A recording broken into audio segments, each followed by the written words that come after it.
السلام عليكم ورحمة الله وبركاته. إن الحمد لله نحمده ونستعينه ونستغفره ونعوذ بالله من شرور أنفسنا ومن سيئات أعمالنا. من يهده الله فلا مضل له ومن يضلل فلا هادي له. وأشهد أن لا إله إلا الله وحده لا شريك له وأشهد أن محمدا عبده ورسوله صلى الله تعالى عليه وعلى آله وصحبه وسلم تسليما كثيرا. أما بعد، فقد قال الإمام البخاري رحمه الله تعالى: حدثنا محمد بن مقاتل قال أخبرنا عبد الله قال أخبرنا صالح بن حي أن رجلا من أهل خراسان قال للشعبي أخبرني أبو بردة عن أبي موسى الأشعري رضي الله عنه قال قال رسول الله صلى الله عليه وسلم: إذا أدب الرجل أمته فأحسن تأديبها وعلمها فأحسن تعليمها ثم أعتقها فتزوجها كان له أجران، وإذا آمن بعيسى ثم آمن به فله أجران، والعبد إذا اتقى ربه وأطاع مواليه فله أجران। সম্মানিত ভাতৃমণ্ডলী, আল্লাহ রাব্বুল আলামিনের প্রশংসা এবং প্রিয় নবী সাল্লাল্লাহু আলাইহি সাল্লামের উপর সালাত ও সালামের পর আজ সোমবার 6 রবিউল আউয়াল 1446 হিজরি মোতাবেক 9/9/2024 আমাদের ধারাবাহিক আলোচনা সহিহুল বুখারীর নবী রাসূলগণ সম্পর্কীয় হাদিস পর্ব নম্বর 18। হাদিস নম্বর এই পর্বের 3446। হাদিসের বিষয়বস্তু চলছে আম্বিয়া এবং রসুলগণ সম্পর্কে, আর শেষ আলোচনা ছিল ঈসা আলাইহিস সালাম সম্পর্কে এবং তার জাতি আহলে কিতাব নাসারাদের সম্পর্কে। গত হাদিসটি নাসারাদের সম্পর্কে, তাদের অতিরঞ্জন, ধর্মের ক্ষেত্রে তাদের বাড়াবাড়ি, এসব সম্পর্কে ছিল। আর এই হাদিসটি তো আহলে কিতাবের কথা রয়েছে। বলছেন এই হাদিসে ইমাম শাবি বড় তাবেঈ ছিলেন। আন্না রাজুলান মিন আহলে খোরাসান কাল আলী শাবি, জনৈক ব্যক্তি খোরাসান থেকে ইমাম শাবি রাহমাহুল্লাহর কাছে এসে বললেন, মানে কিছু দিন সম্পর্কে জানার আগ্রহ প্রকাশ করলেন। তখন ইমাম শাবি বললেন, আখবারানি আবু বুরদাতা, আমাকে আবু বুরদা জানিয়েছেন একটি হাদিস। তিনি বর্ণনা করেছেন আবু মুসা আশআরী রাদিয়াল্লাহু তাআলা আনহু থেকে। বলছেন আবু মুসা আশআরী রাদিয়াল্লাহু তাআলা, আব্দুল্লাহ বিন কাইস তার নাম ছিল। কাল রাসূলুল্লাহ সাল্লাল্লাহু আলাইহি ওয়াসাল্লাম, রাসূলুল্লাহ সাল্লাল্লাহু আলাইহি ওয়াসাল্লাম বলেছেন, ইযা আদ্দাবার রাজুলু আমাতাহু ফাআহসানা তাদিবাহা, 3 শ্রেণীর মানুষ যারা দ্বিগুণ নেকি পাবে। 3 শ্রেণীর মানুষের কথা রয়েছে হাদিসে, যারা ডবল নেকি পাবে। এক শ্রেণীর কথা বলছেন, যদি কোনো মানুষ তার দাসীকে ভালো আদব কায়দা শেখায়, শিষ্টাচার শেখায়, ফাআহসানা তাদিবাহা, এবং তার আদব কায়দা খুব সুন্দর করে শেখায় বা আদব কায়দা তার সুন্দর করে, আখলাক চরিত্র শিখালো, অথচ সে কৃত দাসী, তার থেকে কাজ নয় মূলত উদ্দেশ্য। কৃত দাসের যুগ যখন ছিল, কৃত দাসী আর কাজের, আজকালকার ঘরের সংসারের পরিচারিকা কাজের মেয়ে সমান নয়, আসমান জমিন পার্থক্য রয়েছে। এটা অনেক মূর্খরা বুঝে না। সেই যুগে মানুষ কেনা বেচা হইত। পুরুষ হলে তাকে দাস আবদ বলা হইত, গোলাম, আর নারী হলে তাকে দাসী আমাতুন বলা হইত।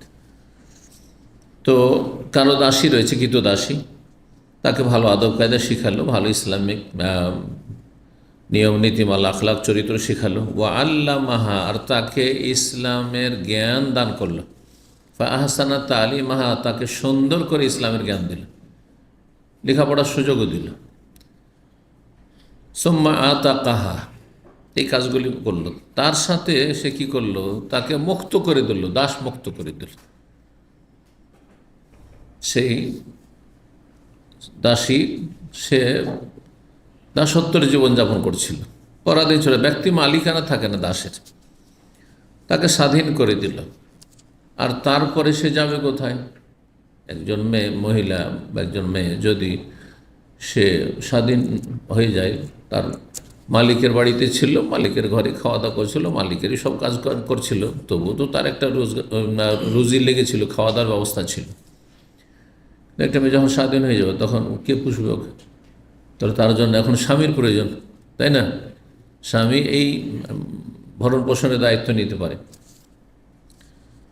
বাবা মা সবার নেই, হয়তো বাবা নেই, আর বাবা থাকলেও দেখেন বাবা সারা জীবন, কিন্তু মেয়েরাকে বিষয়টি চিন্তা করা উচিত, বাবারা সারা জীবন কোনো মেয়ের দায়িত্ব নিতে পারবেন না। কারণ যদি নেইও আছে বাবা, কখনো অনেক বাবা রয়েছে, বরং অধিকাংশ বাবা রয়েছেন মেয়েদের উপরে এত মায়া যে আল্লাহর বিধান না থাকলে হয়তো বিদায় করতো না, কিন্তু তারপরে তো মত আছে, বার্ধক্য আছে, একসময় চলে যেতে হবে, তাই না, দুনিয়া থেকে। তখন কাঁধে কাঁধে পড়বে ভাইয়ের সংসার কতদিন থাকতে পারবেন? অসম্ভব, অসম্ভব। ভাই যতই ভালো হোক না কেন, ভাইয়ের স্ত্রী সেখানে বরদাস্ত করেন, মেনে নেবেন না অত সহজে। একসময় বাবার বাড়িতেও বিয়ে হওয়ার পরে মেয়েরা অতিথি হয়ে যায়, মেহমানের মতো এসছে, কিন্তু স্বামীর ঘরে কখনো মেহমান হয় না, স্বামীর ঘরে স্ত্রী কখনো মেহমান না, 100 বছর বাঁচল খুঁজি। তো এ হচ্ছে স্বামীর মর্যাদা, যেটা আজকালকার মহিলাদেরকে বিশেষ করে উপলব্ধি করা উচিত। কারণ আজকাল মহিলাদের মধ্যে নারী স্বাধীনতা, নারীবাদী তারা হয়ে যাচ্ছে। জি, পশ্চিমা ইসলাম বিরোধী চেতনা, জি, যেটি কুফুরি চেতনা, যে আমার কি সমান, লাইফ পার্টনার, শুধু পার্টনার মানে ভাগাভাগি, তুমি দিবে কিছু তো আমি দেবো কিছু, এইরকম, এটা পশ্চিমা সভ্যতা। জি,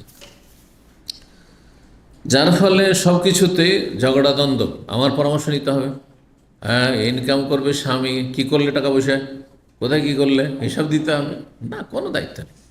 তোমার কাজ হচ্ছে তুমি সংসারে কাজ করবে, তোমাকে খাওয়া দাওয়া তোমার দায়িত্ব পালন করছে কিনা, যেই বিষয়গুলি ফরজ রয়েছে স্বামীর ওপরে সেগুলি আদায় করছে কিনা, তার টাকা পয়সা কোথায় কি করছে, না কাকে দিচ্ছে, না কোনো তোমার অধিকার নেই জানার।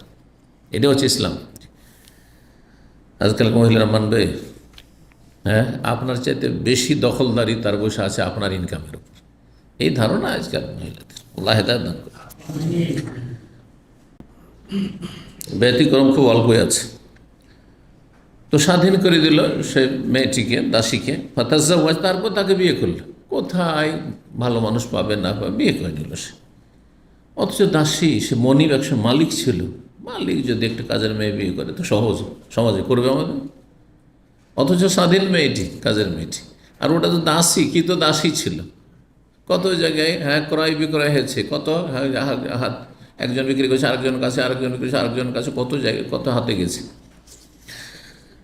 তাকে বিয়ে করলো, সসম্মানে রাখলো, সম্মান দান করলো। কান আল্লাহ আজরান, তাহলে তার দ্বিগুণ নেকি রয়েছে। এই মালিকের নেকি হচ্ছে ডবল, কারণ সে ভালো আদব কায়দা শিখালো, ইসলাম শিখালো, ইসলামের জ্ঞান দিল, তার অজ্ঞতা দূর করলো, আল্লাহর সাথে তার সম্পর্ক যাতে করে ভালো কায়েম থাকে, আর তারপর তার ইহসান করলো যে তাকে দাসত্ব থেকে মুক্ত করে দিল, আর তারপর তাকে বিয়েও করে দিল। এতগুলো ভালো কাজের জন্য দ্বিগুণ সওয়াব আল্লাহ দেবে, ডবল। এক ইহসান হচ্ছে ভালো তালিম তরবিয়ত, আর এক ইহসান হচ্ছে তাকে বিয়ে করে নিয়ে তার ভরণ পোষণের দায়িত্ব আজীবনের জন্য নিয়ে নাও। দ্বিতীয়, ওয়াইদা আমানা বে ঈসা, কোন খ্রিস্টান যদি ঈসা আলাইহিস সালামের প্রতি ঈমান নিয়ে আসে, এইরকমই কোনো ইহুদি বনি ইসরাইল যদি মুসা আলাইহিস সালাম আগের কিতাবের প্রতি ঈমান নিয়ে এসে, আগের নবীর প্রতি ঈমান নিয়ে এসেছিল, তারপরে তার কাছে নবী সাল্লাল্লাহু আলাইহি ওয়াসাল্লামের দাওয়াত পৌঁছিল 1400 বছর আগে, যখন নবী সাল্লাল্লাহু আলাইহি ওয়াসাল্লাম আসলেন, সেই যুগে ইহুদি খ্রিস্টানরা ছিল। যতদিন নবী সাল্লাল্লাহু আলাইহি ওয়াসাল্লাম আসেনি ততদিন পর্যন্ত মুসা ঈসাকে মানত। তারপরে যেহেতু সেই দিনকে রহিত করে দিয়েছে আল্লাহ রাব্বুল আলামিন, মনসুখ, ক্যান্সেল, বাতিল, আগের আইন চলবে না, 71-এর আগের আইন, পাকিস্তানি আইন চলবে না বাংলাদেশ, ঠিক না? চলবে? যদি বলেন কেউ, দেশদ্রোহী হয়ে যাবেন, তাই না? তার আগের ইংরেজদের আইন চলবে? ইংরেজদেরই তো আইন ছিল 200 বছর ধরে, অখণ্ড ভারত। তার আগে মোগলদের আইন চলো, মুসলিমদের মেনে নেবে? কেউ মেনে নেবে না। না আমাদের বাংলাদেশের আইন হইতে সংবিধান হইতে হবে। তো যে দুনিয়ার তোমাদের এই মানুষের তৈরি করা আইন সংবিধানের ক্ষেত্রে এটা যদি বুঝতে পারো, তো আসমানি বিধান ক্ষেত্রে বুঝতে হবে না যে যতদিন পর্যন্ত আল্লাহ মেয়াদ রেখেছিলেন মুসা আলাইহিস সালামের দিনে ততদিন, তারপর রোহিত ক্যান্সেল। ঈসা আলাইহিস সালামের নিয়ে আসা দিন যতদিন পর্যন্ত তার সময়সীমা ছিল, সময়সীমা শেষ, ক্যান্সেল, রোহিত মনসুখ। জি, তারপর সেই কিতাবগুলি সুরক্ষিত নয়, বিকৃত হয়ে গেছে। কোনটা আল্লাহর কথা, কোনটা তাদের পুরোহিতদের কথা, পণ্ডিতদের কথা, কিছুই বোঝা যাচ্ছে না। মানুষের অনেক কথা ঢুকে গিয়ে গাঁজাখড়ি ঢুকে গেছে, জি, জালিয়াতিতে ভরে গেছে। সুতরাং যেই কিতাব সুরক্ষিত সেই কিতাব বিশ্বাসযোগ্য নয় যে আল্লাহর আসমানি কিতাব। তবে আংশিক আসমানি আছে, কিছু কথা আসমানি কথা আছে, কিন্তু তাতে মানুষের কথা সংযোজন হয়ে গেছে। কিন্তু কোরআন আল্লাহ রাব্বুল কালাম শুরু থেকে শেষ পর্যন্ত যেইভাবে নাযিল ওইভাবে আছে। নবী সাল্লাল্লাহু আলাইহি ওয়াসাল্লাম হাদিসের ক্ষেত্রে জাল জয়ীফ কিছু ঢোকাবার চেষ্টা করেছে। মুহাদ্দিসিনদের বড় বড় পণ্ডিত ইমামদেরকে আল্লাহ পয়দা করে তাদের মাধ্যমে আল্লাহ ছাঁটাই করিয়ে দিয়েছেন যে এইটা সহিহ হাদিস, এইটা হচ্ছে নবী সাল্লাল্লাহু আলাইহি ওয়াসাল্লাম হাদিস, আর এগুলো হচ্ছে জাল জয়ীফ, চলবে না এগুলো। এগুলো যদিও নবী সাল্লাল্লাহু আলাইহি ওয়াসাল্লামের সাথে সম্পৃক্ত করা হয়েছে, কিন্তু এগুলো নবীর হাদিস নয়। এভাবে আল্লাহ সুরক্ষিত করেছে। কিন্তু ইহুদি নাসারাদের কিতাবগুলির কোনো সুরক্ষার ব্যবস্থা করেননি, আল্লাহ রাব্বুল আলামিন দায়িত্ব নেননি। ইন্না নাহনু নাযালনা যিকরা ওয়া ইন্না লাহু লাহাফিজুন। আল্লাহ বলছেন, আমি উপদেশ আল কোরআন নাযিল করেছি, আর কোরআনের ব্যাখ্যা হচ্ছে হাদিস, ওয়া ইন্না লাহু লাহাফিজুন, আর আমি নিঃসন্দেহে তার হেফাজতের দায়িত্ব নিয়েছি, হেফাজত করব, সুরক্ষা করব। জি, এইভাবে আল্লাহ হেফাজত করেছে। কোরআনে কারীম সারা পৃথিবী থেকে সমস্ত কপিকে যদি আউট করে দেওয়া হয়, যে কোরআন কোথাও ছাপছে না, পাওয়া যাচ্ছে না, তবু কি কোরআনকে মুছে ফেলা যাবে? কাগজ থেকে মুছে ফেললেও অন্তর থেকে মুছে ফেলতে পারবেন না। এইভাবে আল্লাহ হেফাজত করেছেন। লক্ষ লক্ষ হাফেজ পৃথিবীতে আছে, পৃথিবীর কোনো কিতাবের হাফেজ নেই, কোনো কিতাবের হাফেজ নেই, না তাওরাত, না ইনজিল, না জাবুর, না মানুষের রচনা করা বেদ, পুরাণ, অমুক তুমুক, কোনো কিছুর হাফেজ নেই পৃথিবীতে। কিন্তু কোরআন কারীমের হাফেজ সারা পৃথিবীতে, প্রতিটি দেশে হাজার হাজার করে, সারা পৃথিবীর লক্ষ লক্ষ হাফেজ আছে। সুদূর এবং সতুর দুটোতে আল্লাহ হেফাজতে রেখেছেন, সুরক্ষা করেছেন। সুদূর মানে সিনাতে, আর সতুর মানে লাইনে, কাগজে কলমে। তো দ্বিতীয় ব্যক্তি, যেই ব্যক্তি ঈসা আলাইহিস সালামের প্রতি ঈমান নিয়ে আসলো, অথবা মুসা আলাইহিস সালামের প্রতি ঈমান নিয়ে আসলো, আর তারপরে যখন নবী সাল্লাল্লাহু আলাইহি ওয়াসাল্লাম আসলেন, তখন সুম্মা আমানা বি, আমার প্রতি ঈমান নিয়ে আসলো। যেহেতু একই দিনের সিলসিলা চলে আসছে, ধারাবাহিকতা, এবং প্রত্যেকটি আগের আসমানি গ্রন্থে ভবিষ্যৎবাণী করা হয়েছে শেষ নবী মুহাম্মদ সাল্লাল্লাহু আলাইহি ওয়াসাল্লামের কথা। তাওরাত ইনজিলে ভবিষ্যৎবাণী রয়েছে। অমুবাশশিরাম বিরাসূলিন, ঈসা আলাইহিস সালাম বলছেন যে আমি সুসংবাদ দিচ্ছি এক রাসূলের, মিন বাদি, আমার পরে তিনি আসবেন, আগমন করবেন, ইসমহু আহমদ, যার নাম হবে আহমদ। নবী সাল্লাল্লাহু আলাইহি ওয়াসাল্লাম নাম আহমদ, নবী সাল্লাল্লাহু আলাইহি ওয়াসাল্লাম মুহাম্মদ। জি, তো সমস্ত নবী রসুলগণ তাদের কিতাবে এবং তাদের কথায় জানিয়ে রেখে জাতিকে যে শেষ নবী চলে আসলে তার প্রতি তোমরা ঈমান নিয়ে আসবে, না হলে কাফের হয়ে যাবে তোমরা। নবী সাল্লাল্লাহু আলাইহি ওয়াসাল্লাম আগমনের পরে যারা শিরক মুক্তও ছিল, আহলে কিতাব ইহুদি খ্রিস্টান শিরক মুক্তও ছিল, যদি শিরক মুক্তও থাকে তবুও কাফের, কারণ শেষ নবী মুহাম্মদ সাল্লাল্লাহু আলাইহি ওয়াসাল্লামকে অস্বীকার করার কারণে। তাহলে স্বীকার করতে হবে। এই জন্য নবী সাল্লাল্লাহু আলাইহি ওয়াসাল্লাম বলেছেন, ওয়াল্লাহি, আল্লাহর কসম, লাউ কানা মূসা হাইয়ান, আরে মূসার উম্মত না, আর ঈসার উম্মত না, মূসা আলাইহিস সালামও যদি আজকে জীবিত থাকতেন, মুহাম্মদ সাল্লাল্লাহু আলাইহি ওয়াসাল্লাম চলে এসেছেন নবী হয়ে, আর মূসা আলাইহিস সালাম বেঁচে আছেন, মা ওয়াসিয়াহু, তার কোনো উপায় ছিল না, ইল্লাত্তিবাই, আমার অনুসরণ ছাড়া, আমাকে মানা ছাড়া, কালিমা পড়া ছাড়া। এই জন্য শেষ জামানায় যখন ঈসা আলাইহিস সালাম আসবেন কিয়ামতের কাছাকাছি, তখন দ্বীন-ই ইসলাম কোরআন দিয়ে তিনি দেশ পরিচালনা করবেন, ইমাম মাহদীর সাথে, কোরআন দিয়ে। জি, খ্রিস্টান ধর্মের যত শিরক কুফর রয়েছে, কুসংস্কার রয়েছে, সবকে নিশ্চিহ্ন করে দেবেন, মূলোৎপাটন করবেন। একসেরুসালিম আসছে হাদিস। তারা ক্রুশের পূজা করে, হ্যাঁ, সুতরাং ক্রুশকে খান খান করে দেবেন ভেঙে। জি, তারা শুকুর গোস্ত সবচেয়ে বেশি খায়, সেই জন্য পৃথিবীতে সমস্ত শুকুরকে হত্যা করে দেবেন, মেরে দেবেন, যাতে শুকুরই না থাকে, খ্রিস্টানরা শুকুর না খেতে পারে। তো যেই ব্যক্তি আগের নবীর প্রতি ঈমান নিয়ে আসলো, আগের ধর্মে ছিল, আর তারপরে আমার প্রতি ঈমান নিয়ে আসলো, ফালাহ আজরান, তার দ্বিগুণ রয়েছে, আগের ঈমানের কারণে আর পরের ঈমানের কারণে দ্বিগুণ নেকি, ডবল নেকি সে পাবে। জন্মসূত্রে আমরা মুসলিম, তার সাথে বেশি নেকি পাবে। তাহলে ওয়াল আব্দ ইযা তাকাররাবা, তৃতীয় ব্যক্তি এমন আল্লাহর বান্দা বা দাস, এখানে শুধু বান্দা না, এখানে দাস, এমন দাস, এমন গোলাম, ইযা তাকাররাবাহু, আল্লাহকে ভয় করে, বেনামাজি নয়, পাপি তাপি নয়, বরং ধার্মিক, সে রবকে ভয় করে, তাহলে রবের হক আদায় করলো। আর মনিব রয়েছে, যার আন্ডারে সে আছে, ওয়াতা মাওয়ালি, আর নিজের মনিবের আনুগত্য করলো, মালিক যেভাবে চলতে বলছে, যেভাবে করতে বলছে, যে কাজগুলি করতে ওইভাবে চলছে, ফালাহ আজরান, সেও দ্বিগুণ নেকি পাবে, কারণ আল্লাহর আনুগত্য করলো আর তার মালিকেরও আনুগত্য করলো। এই জন্য দ্বীন ইসলাম হচ্ছে আতিউল্লাহ আতিউর রাসূল উলিল আমরি মিনকুম, আল্লাহর আনুগত্য করতে হবে। আমরা যারা স্বাধীন মানুষ, গোলাম নই, আল্লাহর গোলাম, মানুষের গোলাম নয় আমরা। তো আমাদেরকেও আল্লাহ নির্দেশ দিয়েছেন আল্লাহর আনুগত্য করতে হবে, আল্লাহর কথা মানতে হবে, আর রসুলের আনুগত্য করে রসুলের কথা মানতে হবে। উলিল আমরে মিনকুম, আর আলেমদের কথা মানতে হবে, শাসকের কথা মানতে হবে। উলুল আমর হচ্ছে দুই রকম, এক হচ্ছে যে ধর্মীয় উলুল আমর হচ্ছে ওলামায়ে কেরাম, বড় বড় আলেমদের। আপনি বলেন যে হাদিস পড়ে আমি মাসলা নিয়ে নেব, ক্ষমতা আছে? গোমরা হয়ে যাবেন, আপনি পারবেন না, অসম্ভব কথা। এ হাদিসটা মনসুখ না নাসিখ, এ হাদিসটা আম না খাস, এ হাদিসের সাথে আরও সংশ্লিষ্ট কিছু হাদিস আছে, সবগুলি সমন্বয়ের প্রয়োজন আছে কি নেই, কথা বোঝা গেছে না? এ হাদিসটা সহি না জয়ীফ, এ হাদিসের আসল ব্যাখ্যা কি, কার কাছ থেকে জানবেন? সমস্ত কিছু জানতে হবে বিজ্ঞ ব্যক্তির কাছ থেকে, যিনি হচ্ছেন আলেম, দক্ষ আলেম, ভালো আলেম, এই মোল্লা টাইপের আলেম না, মসজিদের ইমাম সেই আলেম, আলেম পাশ করেছে আলিয়া মাদ্রাসায়, কওমি মাদ্রাসায়, দাওরা পাশ করেছে, আলেম না, না, এগুলো জালেম। হ্যাঁ, অধিকাংশ জালেম। যদি এলেম না থাকে আর বেশি ফতোয়া দেয় তাহলে জালেম। যে যেখানে আছে, যতটা আল্লাহ দিয়েছে ওখানে ক্ষান্ত থাকা উচিত, তাকে ক্ষমতা নেই ওখানে ঠান্ডা থাকেন। জি, তো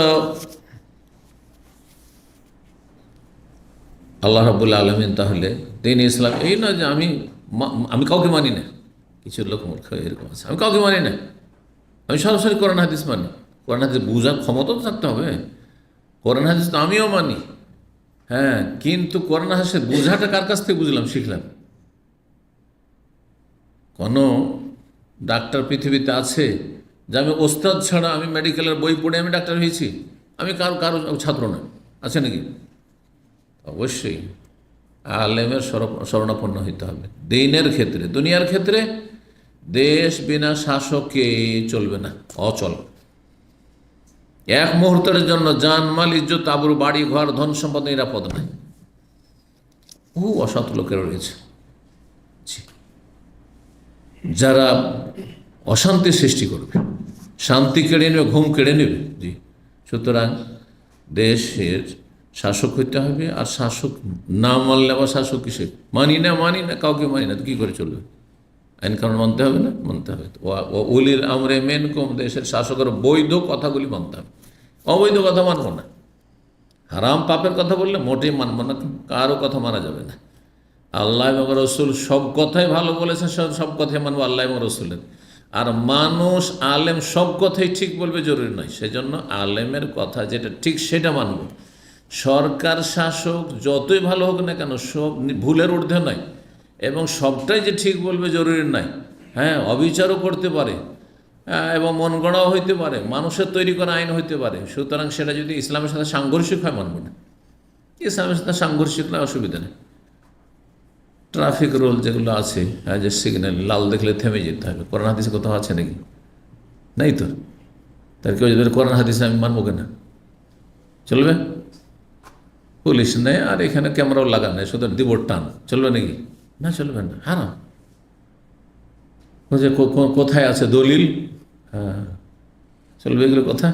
না, চলবে না। এটা আপনার আমার মানব জাতির বৃহৎ স্বার্থের জন্য আইনগুলি করা হয়েছে, আর এগুলি ইসলামের সাথে সাংঘর্ষিক না। ইসলাম বিরোধী হলে মানতাম না, ইসলাম বিরোধী হলে মানতাম না, ইসলামের বিরোধী নয়। তাহলে কিছু কিছু কথা আছে যেগুলো সরকারি আইনে আছে, দেশের আইনে আছে, আর সেগুলি ইসলামের সাথে বিরোধ সৃষ্টি করে নাই, ইসলামের বিপরীত নয়, তাহলে সেগুলি মানতে বাধা নেই। ইসলামের সাথে সাংঘর্ষিক যদি হয় তাহলে মানব না। বলছে 18 বছরের আগে মেয়ের বিয়ে দেওয়া যাবে না, মানব না। কথা বোঝা গেছে? মানব না। সে তাদের অনিষ্ট থেকে রক্ষার জন্য আবার মানতে বাধ্য, ওটা আলাদা কথা, যে তোমাদের জুলম থেকে বাঁচার জন্য। কিন্তু অন্তর থেকে মানি নাই সবাই, অন্তর থেকে ইসলাম বিরোধী আইনকে ঘৃণা করি, ব্যাস, এতটাই যথেষ্ট। কথা বোঝা গেছে? এরকম বহু উদাহরণ পাবেন আপনি। কিন্তু ভালো কথা বললে অবশ্যই আল্লাহর কথা, রসুলের কথা, ইসলামের কথা। সরকার যদি বলে বাধ্যতামূলক নামাজ পড়তে হবে, যে নামাজ পড়বেন না তাকে এইরকম পানিশমেন্ট করবো, অধিকার আছে সরকার। পর্দা করবেন না তার এই শাস্তি দেবো, অধিকার আছে সরকার। কথা বোঝা গেছে না? শিরিক করতে দেবো না, বেদাত করতে দেবো, অধিকার আছে সরকারের। মানতে হবে, কারণ ভালো কথাই বলছে। জি, এক কথায় এমনকি জায়েজ কথাও যদি হয় তাহলে মানতে হবে। আল্লাহ বুঝার তৌফিক দান করেন। 3447 নম্বর হাদিস। হাদিস ইবনে আব্বাস রাদিয়াল্লাহু তাআলা আনহু বর্ণনা করছেন, তিনি বলেন রাসূলুল্লাহ সাল্লাল্লাহু আলাইহি ওয়াসাল্লাম বলেছেন, তুহশারুনা হুফাতান উরাতান গুরাল। অন্য রিওয়ায়াতে রয়েছে ইন্নাকুম তুহশারুনা ইয়াউমাল কিয়ামা, ইন্নাকুম মাহশুরুনা ইয়াউমাল কিয়ামা। কিয়ামতের দিনে তোমাদেরকে একত্রিত করা হবে। হাসর, হাসর মানে একত্রিত করা, সমবেত করা। এই জন্য হাসরের মাঠ আরবি শব্দ, কিন্তু আমাদের দেশের লোকেরা কি বলে? হাসরের ময়দান। জি, তো তোমাদেরকে একত্রিত করা হবে কোথায়? কিয়ামতের ময়দানে। হোফাতান, হাফির বহুবচন, খালি পায়ে, স্যান্ডেল জুতাবিহীন, সবাই খালি পায়ে থাকবে, বড় ছোট সবাই, যত মন্ত্রী মিনিস্টার, রাজা বাদশাহ, নবী রসুল, সবাই খালি পায়। এ কথা বলছে নবী রসুলদের স্যান্ডেল আর জুতা থাকবে, হ্যাঁ, আর আইম্মায়ে কেরাম বলে আমাদের স্যান্ডেল জুতা থাকবে, না না না, সবাই খালি পায়, সবাই। ওরাতান, আরির বহুবচন, মানে উলঙ্গ অবস্থায়, শরীরে কোনো কাপড় চোপড় থাকবে না। গোরলান, খাতনাবিহীন, হ্যাঁ, যেমন মায়ের পেট থেকে ভূমিষ্ঠ হয়েছে, খাতনাবিহীন, তারপরে খাতনা হয়েছে, তো খাতনাবিহীন। সুম্মা কারা, তারপরে এর দলিল হিসাবে কোরআনের এই আয়াত সূরা আম্বিয়ার আয়াত 104 পাঠ করলেন। আল্লাহ বলছে, কামা বাদানা আউয়ালা খালকিন নুঈদুহু, যেমন আমি প্রথম সৃষ্টির সূচনা করেছিলাম। প্রথম সৃষ্টির সূচনা মানে প্রথমে মায়ের পেট থেকে আমি পৃথিবীতে নিয়ে এসেছিলাম সৃষ্টি করে। নুঈদুহু, ওই দিকেই ফিরিয়ে দেবো, মানে হাসর মাঠে ওই দিকে ফিরিয়ে দেবো। মায়ের পেট থেকে কেউ স্যান্ডেল জুতা পরে এসছে? নবী রসুলরা, হ্যাঁ, ওলিয়া আউলিয়া বস কতরা, ওরা জুতা পরে এসছে না? কাপড় পরে এসছে না? সবাই উলঙ্গ হয়ে এসছে মায়ের পেটে, সবাই উলঙ্গ, ওই রকম, যে খাতনাবিহীন সবাই।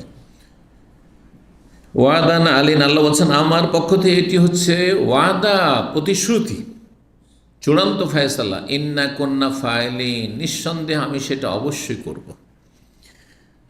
তারপরে প্রথম সবাই তো এইভাবে আসলো, প্রথম কাকে বস্ত্র দেওয়া হবে?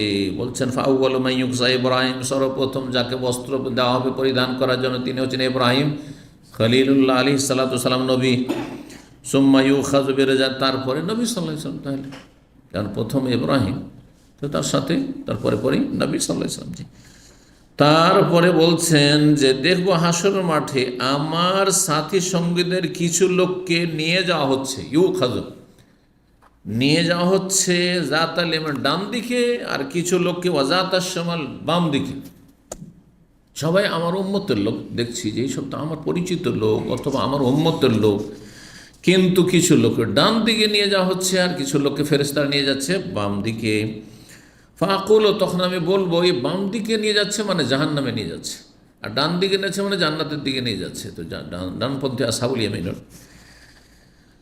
তখন আমি বলবো, নবী সাল্লাল্লাহু আলাইহি ওয়াসাল্লাম বলছেন, আসহাবি, এরা আমার সাথী সঙ্গী, এরা আমার সাথী সঙ্গী। এ হাদিসটি এর আগে এসছে, এর দুটো অর্থ করেছি। একটি অর্থ হচ্ছে যেটা এখানে ইমাম বুখারী রাহিমাহুল্লাহ বর্ণনা করেছেন এই হাদিসের ব্যাখ্যায়, জি, তাবে কাবিসা থেকে এরা হচ্ছে নবী সাল্লাল্লাহু আলাইহি সাল্লাম আমলে তারা ইসলাম গ্রহণ করেছিল, আর তারপরে আবু বকর সিদ্দিক রাদিয়াল্লাহু তাআলার জামানে তারা মুরতাদ হয়ে গেছিল, যাকাত অস্বীকার করে মুরতাদ হয়েছিল, অথবা এ নাজদে আল খারজ এলাকাতে একজন মিথ্যুক নবুয়তের দাবি করেছিল মুসাইলামা কাজ্জাব, তার বংশের লোকেরা বলছে আমাদের বংশের নবী আমরা বিশ্বাস করি, ওই মদিনার নবী বিশ্বাস করি না, মক্কার নবী বিশ্বাস করি না, কারণ ওটা আমাদের বংশের না, এটা স্বজাতি, জাতীয়তা তাদেরকে কাফের বানিয়েছিল, জাতীয়তা হচ্ছে কুফরের মতো।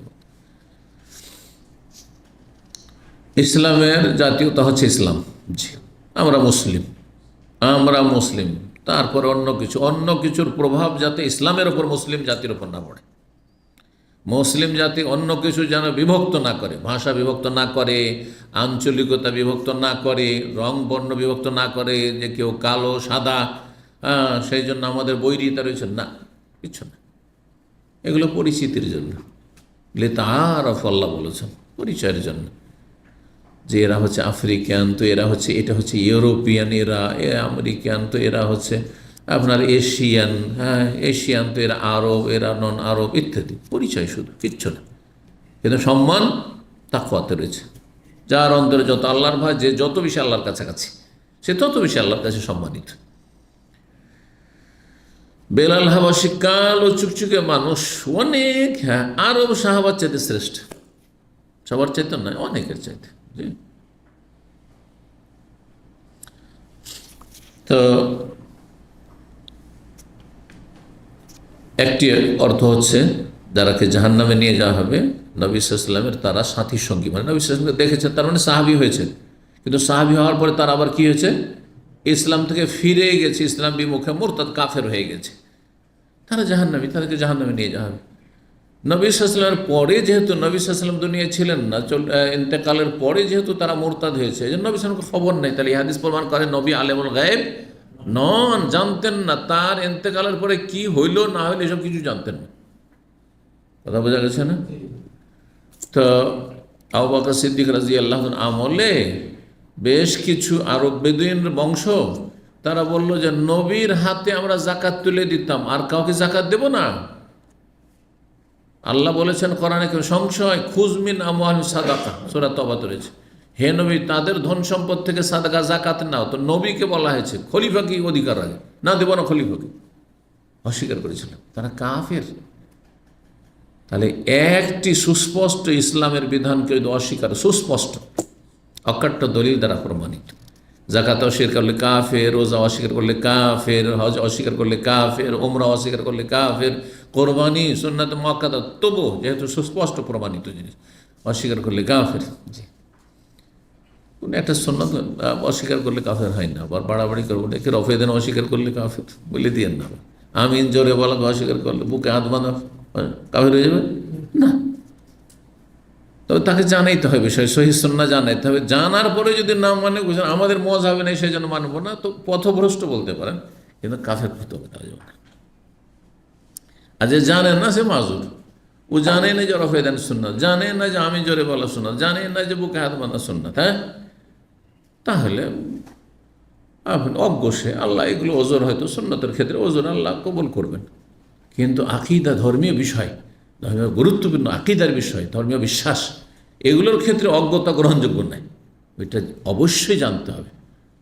তুমি দুনিয়া শিখতে পেরেছো আর তুমি ইসলামের ফাউন্ডেশনগুলো শিখতে পারো নি, এই ক্ষেত্রে গ্রহণযোগ্য নয়। জানলাম, আমি তো জানতাম না যে মাজার পূজা শিরক, চলবে কিয়ামতের দিনে? কখনো চলবে না। আল্লাহ, আমি জানতাম না যে পীরের মরিদে পীরকে সেজদা করে শিরক, এটা জানতাম না, অবশ্যই জানতে হবে, হয়তো মুসলমানই না, কি জানলে তাহলে ইসলামের? জি, তো এই একদল। আর একটি অর্থ কি বলেছিলাম, যে আমার সাথী সঙ্গী মানে আমার উম্মত, অন্য রিওয়ায়াতে রয়েছে আমার উম্মতের লোক, আর তাদেরকে আমি চিনতে পারবো না, উজুর অঙ্গগুলি চমকেছে, তার মানে তারা বেনামাজিও ছিল, নামাজি ছিল, কিন্তু তারপরে ফেরেশতা তাদেরকে বাম দিকে তাড়িয়ে দেবে, জাহান্নামের দিকে তাড়িয়ে নিয়ে যাবে। কেন? ইন্নাকা লা তাদরি মা আহদাসু বা'দাক। দ্বিতীয় তাফসীর করা হয়েছে যে হে নবী, আপনি জানেন না আপনার পরে এরা কি কি বেদাত করেছে। এরা শিয়া, তো এরা ওই গুমরাহ আকীদা পেশ করেছে, বেদাতি আকীদা পেশ করেছে যে না, আবু বকর ওমর খলিফা নয়, খলিফা 1 নম্বর খলিফা আলী হয়তো, হ্যাঁ, যে বেঈমানি করে নিয়েছে, নাউযুবিল্লাহ। তারপরে আপনার বতি ভক্তি করতে গিয়ে 12 জন তাদের, আলীর বংশের সব মাসুম নিষ্পাপ, ওদের মর্যাদা কোনো নবী রসুলও পেতে পারে না। এই গুমরাহ হয়ে পথভ্রষ্ট হয়ে গেছে, যদিও তারা জাতিতে কি ছিল, মুসলমান ছিল, গুমরাহ হয়ে গেছে।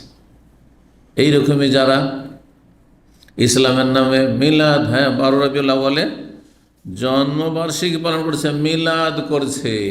ইন্নাকা লা তাদরি, হে নবী জানেন না যে এরা কি কি বেদাত করেছে। এরা মিলাদের বেদাত করেছে, শবে বরাতের বেদাত করেছে, এরা সম্মিলিত মোনাজাতের বেদাত করেছে, এরা 40 বেদাত করেছে, কত বেদাত করেছে। সুতরাং এদেরকে তাড়িয়ে নিয়ে যাবো জাহান্নামের দিকে।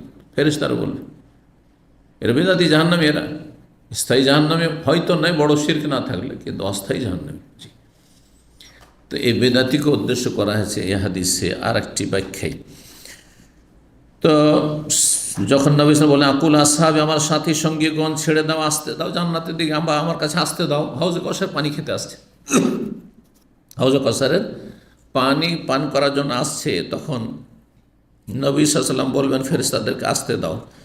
ফায়ুকালু, তখন বল ইন্নাহুম লাম ইয়াজালু মুরতাদ্দিনা আলা আকাবিহিম মুনযু ফারাকতাহুম, যখন থেকে আপনি বিদায় নিয়েছেন, মানে আপনার বিদায় নেওয়ার পর দুনিয়া থেকে তারা উল্টো দিকে ফিরে চলে গেছে, ইসলামের উল্টো দিকে ফিরে চলে গেছে। মানে হয় তারা কাফের মুরতাদ হয়ে গেছে, আর না হলে সুন্নতি তরিকা বাদ দিয়ে বেদাতে চলে গেছে, তারা বেদাতে চলে গেছে। ইসলামে 2টো ঈদ, এদের কাছে 3টি ঈদ, সুতরাং উল্টো দিকে চলে গেছে। ইসলামে মৃত ব্যক্তির জন্য সাদকার রাস্তা খোলা আছে, দোয়ার রাস্তা খোলা আছে, হজ উমরার রাস্তা খোলা আছে। নেকি পৌঁছাবার সুন্নতি তরিকা বাদ দিয়ে এরা 40 করবে, ভোজ করবে, হিন্দুদের থেকে শিখেছে এরা, কথা বোঝা গেছে না? সুতরাং এরা পথভ্রষ্ট, নিয়ে যাও এদেরকে জাহান্নামে। নবী সাল্লাল্লাহু আলাইহি ওয়াসাল্লাম বলেন যাও যাও, নিয়ে যাও, দরকার নেই এদের। সহকান লেমান গাইয়ারা বাদি, দূরে তাড়িয়ে দাও এদেরকে, তাড়িয়ে দাও, দূরে নিয়ে যাও, যারা আমার পরে আমার নিয়ে আসা দিনকে পরিবর্তন করে দিয়েছে, বিকৃত করে দিয়েছে। যখন এই কথা ফেরেশতারা বলবেন যে আপনার চলে আসার পরে, আপনার বিদায়ের পরে এরা সবসময় উল্টো দিকে চলেছে, ফাকুল, তখন নবী সাল্লাল্লাহু আলাইহি ওয়াসাল্লাম বলবেন, ঈসা আলাইহিস সালাম যেমন বলবেন হাসর মাঠে, ঈসা আলাইহিস সালামকে আল্লাহ ডাকবেন, সূরা মায়দার শেষ রুকুতে রয়েছে। আর ডাকার পরে বলবেন, ইয়া ঈসা ইবনে মারইয়াম আনতা কুলতা লিন-নাস, তুমি কি খ্রিস্টানদেরকে বলেছিলে ইত্তাখিযুনি ওয়া উম্মিয়া ইলাহাইন মিন দুনিল্লাহ, আমাকে আমার মাকে আল্লাহর সাথে মাবুদ হিসাবে গ্রহণ করবে, 3 এলাহাতে বিশ্বাসী হবে, আল্লাহর ইবাদত করবে, আবার মেরির মারিয়ামের ইবাদত করবে, আবার ঈসারও পূজা করবে, সান অফ গড বলে, এই শিক্ষা দিয়েছিলে তুমি। তখন কি বলবেন তিনি? মা কুলতু লাহুম ইল্লা মা আমারতানি বিহি, আল্লাহ তুমি যেটা আমাকে হুকুম দিয়েছো সেটা বলেছি, একটা কথা নিজের পক্ষ থেকে বলিনি। কিন্তু আমি কি করবো, আমি চলে আসার পরে আমাকে তুমি আসমানে উঠিয়ে নিয়েছো, আমি তো জানি না। ওয়া কুনতু আলাইহিম শাহীদাম মা দুমতু ফীহিম, যতদিন আমি ছিলাম ততদিন সাক্ষী, ততদিন আমি প্রত্যক্ষদর্শী ছিলাম, সাক্ষী ছিলাম। ফালাম্মা তাওয়াফাইতানি, যখন তুমি আমাকে আকাশে গ্রহণ করেছো, কুনতা আনতার রাকিব, তুমি এখন তাদের দেখাশোনার মালিক, আমি কি জানি, আমি তো কিছু জানি না। এর জবাব তো আমি দিতে পারবো না, আমি চলে আসার পরে কি করেছে না করেছে। ওই কথাই বলবেন রাসূলুল্লাহ সাল্লাল্লাহু আলাইহি ওয়াসাল্লাম, বলছেন এখানে যে ফাকুল, তখন আমি বলবো কামা কাল আব্দুস সালেহ, যেমন আল্লাহর নেক বান্দা বলেছিলেন ঈসা বিন মারইয়াম, মারইয়াম পুত্র ঈসা, ওয়া কুনতু আলাইহিম শাহীদাম মা দুমতু ফীহিম ফালাম্মা তাওয়াফাইতানি কুনতা আনতার রাকিব আলাইহিম ওয়া আনতা আলা কুল্লি শাইইন শাহীদ, তুমি সব কিছুর প্রত্যক্ষদর্শী। তারপরেও আল্লাহর কাছে দয়া রহমতের আশাবাদী হয়ে দোয়া করবেন উম্মতের জন্য। কিন্তু আজ যে আল্লাহ তুমি এই খ্রিস্টান জালেমদেরকে, যারা শিরক কুফরি করেছে, তাদের যদি শাস্তি দাও, আযাব দাও, ফাইন্নাহু ইবাদুক, তোমারই তো বান্দা। মানুষের মায়াকে আকর্ষণ করার জন্য, মানুষের অন্তরকে নরম করার জন্য। যদি মা ছেলেমেয়েরা দুষ্টামি করার মারে, তখন কি বলে, তোমারই তো ছেলে এগুলো। উদ্দেশ্য কি? যাতে করে মায়া হয়ে যায়, যে আমারই তো এগুলো, তাই না? সুবহানাল্লাহ। তো ওইভাবে ঈসা আলাইহিস সালাম বলবেন যে আল্লাহ কিন্তু আযিবহুম, এদেরকে যদি আযাব শাস্তি দেন আল্লাহ খ্রিস্টানদেরকে, ফাইন্না, এবার তোমারই বান্দা আল্লাহ, তোমারই সৃষ্টি, আর তো কারো না। ওয়াইন তাগফির লাহুম, আর আপনি যদি মাফ করে দেন, ক্ষমা করে দেন, তো কেউ আপনাকে ধরবে, কেউ চার্জ করবে শোকাজ করো না। ফাইন্নাকা আনতাল আজিজুল হাকিম, তাহলে তুমি মহাপরাক্রান্ত, তোমার ওপর কেউ কোনো কথা বলতে পারবে না, কারো কিছু দেন না। আল্লাহ নিজের রহমত দিচ্ছেন, যাকে ইচ্ছা দেবেন জান্নাত, আল্লাহর জান্নাত, আল্লাহর জাহান্নাম, কারো কি বলার আছে, তোমার নিয়ে দিচ্ছে। আল হাকিম, এবং তুমি প্রজ্ঞাবান, তোমার সব কিছুতে হেকমত রয়েছে। সূরা মায়েদার 117 নম্বর থেকে 118 নম্বর আয়াত। ইমাম মোহাম্মদ ইবনে ইউসুফ আল ফেরাবরি, যে সহিহ বুখারীর বর্ণনাকারী, জি, ইমাম বুখারী রাহমাহুল্লাহ থেকে জোকেরা আবু আবদুল্লাহ উল্লেখ করা হয়েছে, ইমাম আবু আবদুল্লাহ মানে ইমাম বুখারী থেকে, তিনি কাবিসা থেকে বর্ণনা করেছেন, কাল হুমুল মুরতাদ্দুন, যাদেরকে তাড়িয়ে দেওয়া হবে বাম দিকে জাহান্নামের দিকে, এরা হচ্ছে ওই সব মুরতাদগুলি, ইসলাম বিমুখ, আল্লাযীনা ইরতাদ্দু আলা আহদি আবি বকর, যারা আবু বকর সিদ্দিক রাদিয়াল্লাহু তাআলা খেলাফত আমলে মুরতাদ হয়ে গেছিল যাকাত অস্বীকার করে।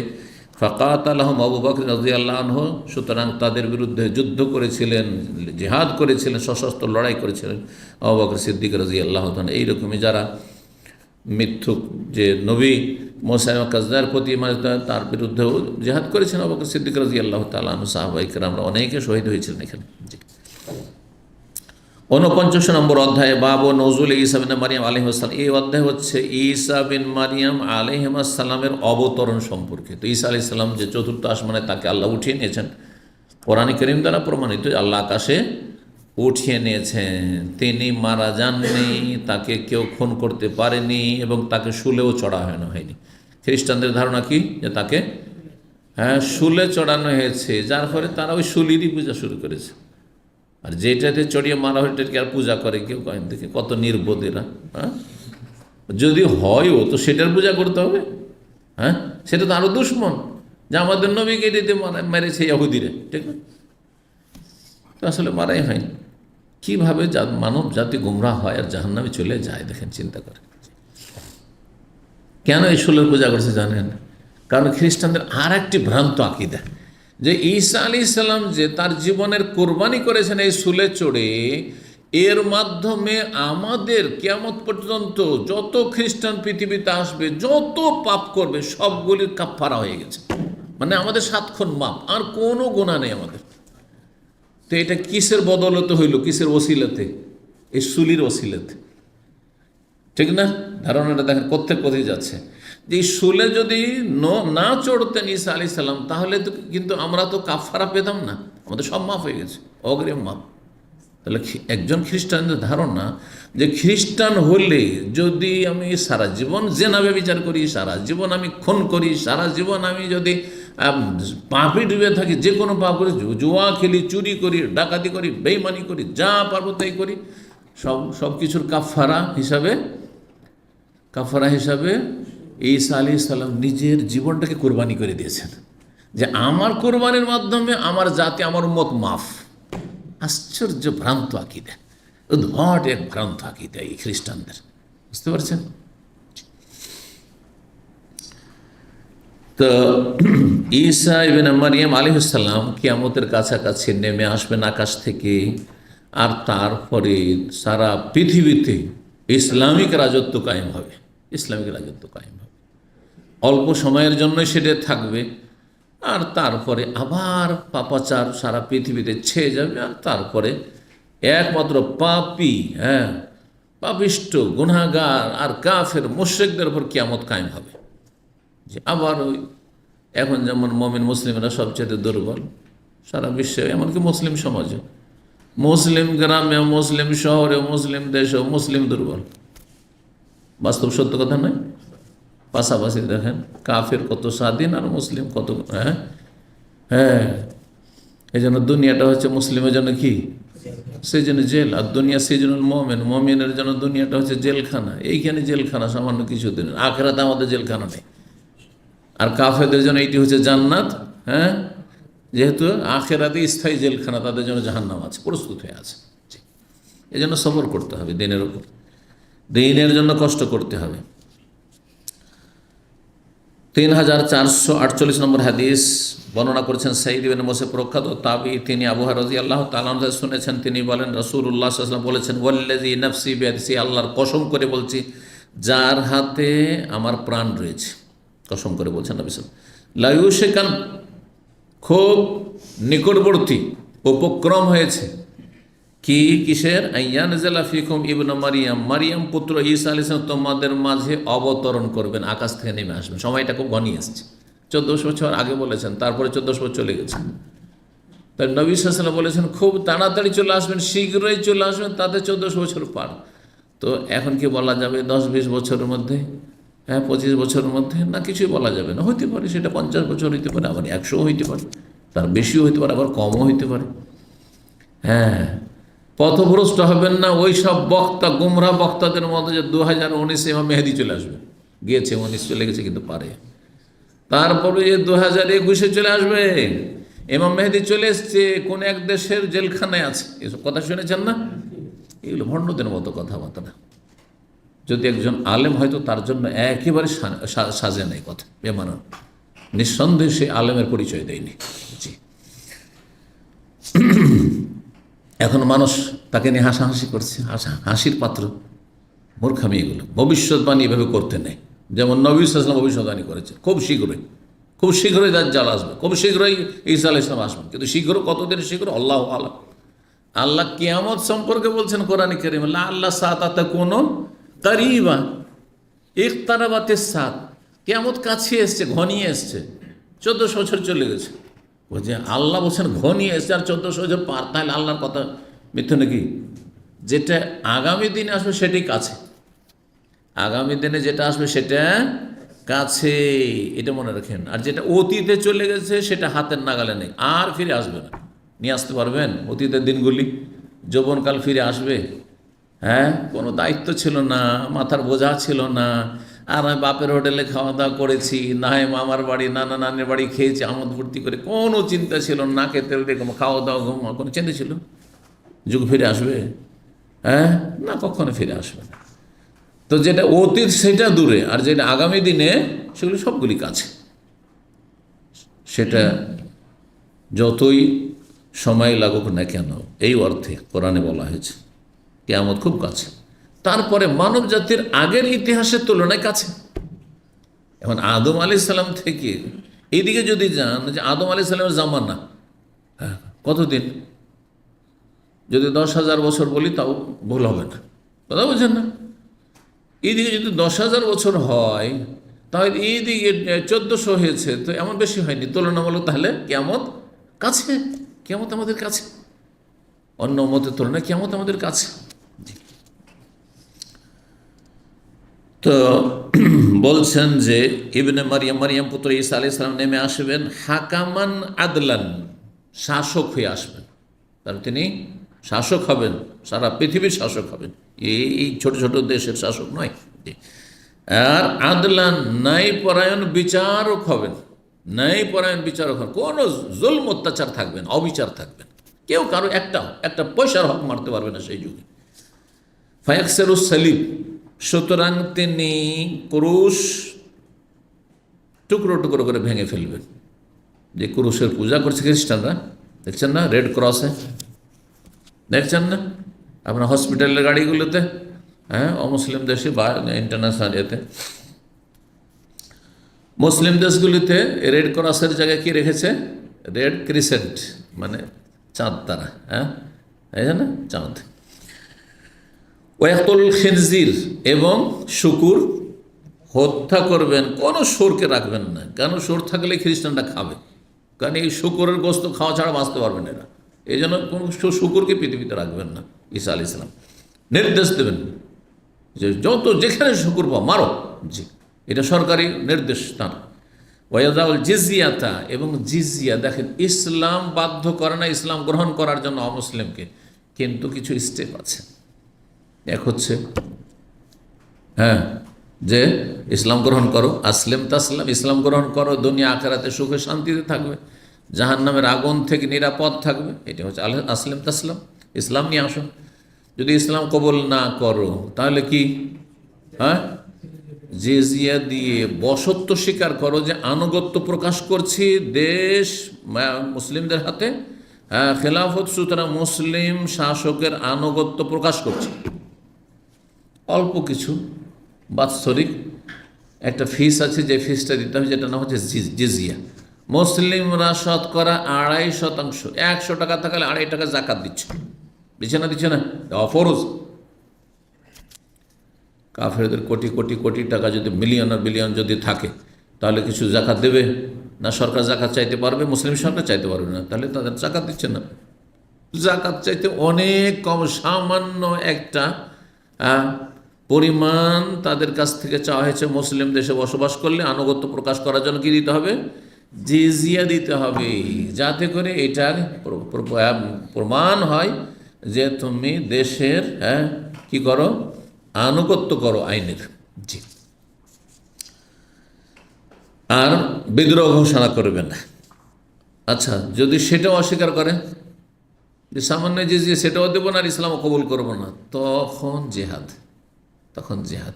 তাহলে কোনো চুক্তিতে আসছে না, সন্ধি চুক্তি করছে না। যখন শান্তি চুক্তি হচ্ছে না, তাহলে যে কোনো সময় অশান্তি ঘটাইতে পারে, হ্যাঁ, যে কোনো সময় মুসলিমদের উপর আক্রমণ করে দিতে পারে। সুতরাং তখন জেহাদ, তাহলে সরাসরি জেহাদ নয়, সশস্ত্র লড়াই নয় ইসলাম। শুধু হারবিদের বিরুদ্ধে, যারা কাফের হারবি, মানে যারা ইসলাম মুসলিমের বিরুদ্ধে যুদ্ধে বাধাতে চায়, যুদ্ধ করতে চায়, তাদের বিরুদ্ধে লড়াই সশস্ত্র। তাহলে এক শ্রেণীর আমাদের মুসলিম সমাজে আজকাল অল্প 2-4টা কথা শিখে যে জঙ্গিবাদে বিশ্বাসী হয়েছে, চরমপন্থী হয়েছে, খালি লড়াই লড়াই লড়াই, ও লড়াই করে বাঁচতে চায়, মানে আন্দোলন করে করে এইসব পার্টি করে মানব রচিত এইসব রাজনীতিতে বিশ্বাসী। এখন ও লড়াই মানে অস্ত্র ছাড়া কিছু বুঝে না। না, ইসলাম অস্ত্র কথা বলেনি। অস্ত্র কখন? যখন নিরুপায় তখন অস্ত্র। হ্যাঁ, নিরুপায় তখন অস্ত্র, নাহলে এমনি না। বিশ্বাস নিষেধ করেছেন, তার মানে লেকালাদো, শত্রুর মুখোমুখি আর কখনো আকাঙ্ক্ষা করিও না যে শুধু মারামারি হোক আর শুধু লড়াই চলুক। না না, কখনো না, এটা চাইও না। ও সরুল্লাহ আফিয়া, সবসময় আল্লাহর কাছে আফিয়াত, নিরাপত্তা চাও, যে আল্লাহ কেউ আমাদের ক্ষতি না করে, আমরাও কারো ক্ষতি করবেন না, নিরাপদ আমার জীবনযাপন যেন হয়। এটি সবসময় চাইতে বলেছিল রাসূলুল্লাহ সাল্লাল্লাহু আলাইহি ওয়াসাল্লাম। ইসলাম সবসময় শান্তি চেয়েছে, কিন্তু এই শান্তিকে কেউ যদি বিঘ্নিত করে, তখন সেটা জি। বলছেন তাহলে জিজিয়া কি করে দিবেন? তিনি স্থগিত করে দেবেন। জিজিয়াকে কি করে দেবেন? তুলে দেবেন, মানে জিজিয়ার বিধানই থাকবেন। এখন জিজিয়ার বিধান আছে না, তাহলে কোরআন এবং হাদিসের সব বিধান থাকবে, শুধু কি থাকবে না? জিজিয়ার বিধানটা ঈসা আলাইহিস সালামের যুগে থাকবে না। তাহলে কেউ যদি বলে তাহলে তো ঈসা আলাইহিস সালামের ধর্ম চললো না, ঈসা আলাইহিস সালামের ধর্ম না, কারণ এই কথা নবী সাল্লাল্লাহু আলাইহি ওয়াসাল্লাম এখানে বলে দিয়েছেন, তার মানে তিনি অনুমোদন দিয়েছেন যে যতদিন ঈসা আসেনি ততদিন পর্যন্ত জিজিয়ার বিধান, আর ঈসা আলাইহিস সালাম আসলে তখন আর জিজিয়ার বিধান ইসলামী শরিয়ায় থাকবে না, তখন জিজিয়া নেওয়া হবে না। তখন তাহলে কি নেওয়া হবে? মাঝখানে জিজিয়াটা যখন বাদ চলে গেল, হয় ইসলাম আর না হলে জেহাদ, লড়াই। ইসলাম, ঈসা আলাইহিস সালাম যখন আসবেন তখন বলে হয় ইসলাম কবুল করো আর না হলে জেহাদ করবো তোমাদের বিরুদ্ধে। কিন্তু আমরা করতে পারি না এটা। খোলাফার আবু বকর, ওমর, উসমান করেননি, নবী সাল্লাল্লাহু আলাইহি ওয়াসাল্লাম এটা করেননি। দেখেন খাইবারের যুদ্ধে গেলেন না নবী সাল্লাল্লাহু আলাইহি ওয়াসাল্লাম, যাওয়ার পরে বিজয় হলো না? বিজয় যখন হলো তখন কি করলেন? যারা বন্দি করলেন সবকে মেরে দিলেন না? একটা সন্ধি হয়ে গেল, ঠিক আছে আমরা জিজিয়া দেবো বাৎসরিক, আর এই জমিগুলি দেখাশোনা আমাদেরকে দায়িত্ব দেওয়া হোক, আর এখান থেকে বাৎসরিক আমরা একটা দেবো সরকারকে, যেটাকে খারাজ বলা হয়, জমি জায়গা থেকে যে উৎপন্ন হয় সেটাতে একটা অংশ দেবো, দিয়ে আমরা সন্ধি করে নিচ্ছি কার সাথে? রাসূলুল্লাহ সাল্লাল্লাহু আলাইহি ওয়াসাল্লামের সাথে, মুসলিমদের সাথে। তারপরে খৈবরই তারা থাকলো, ইহুদিরা খৈবরই থাকলো নবী সাল্লাল্লাহু আলাইহি ওয়াসাল্লামের শেষ জীবন পর্যন্ত। আবু বকরের যুগে থাকলো, ওমর রাদিয়াল্লাহু তাআলা জামানায় দেখা যায় যখন তখন এরা বদমাইশি করতে থাকে, যে কোনো সময় বিদ্রোহ করে দিতে পারে, যে কোনো সময় একটা অশান্তি ঘটিয়ে দিতে পারে, যার ফলে তখন তাদেরকে ওমর রাদিয়াল্লাহু তাআলা আনহু সেখান থেকে তাদের বদমাইশির কারণে তাড়িয়ে দিলেন শাম দেশের দিকে। শাম দেশের দিকে তারা দাঁড়িয়েছে।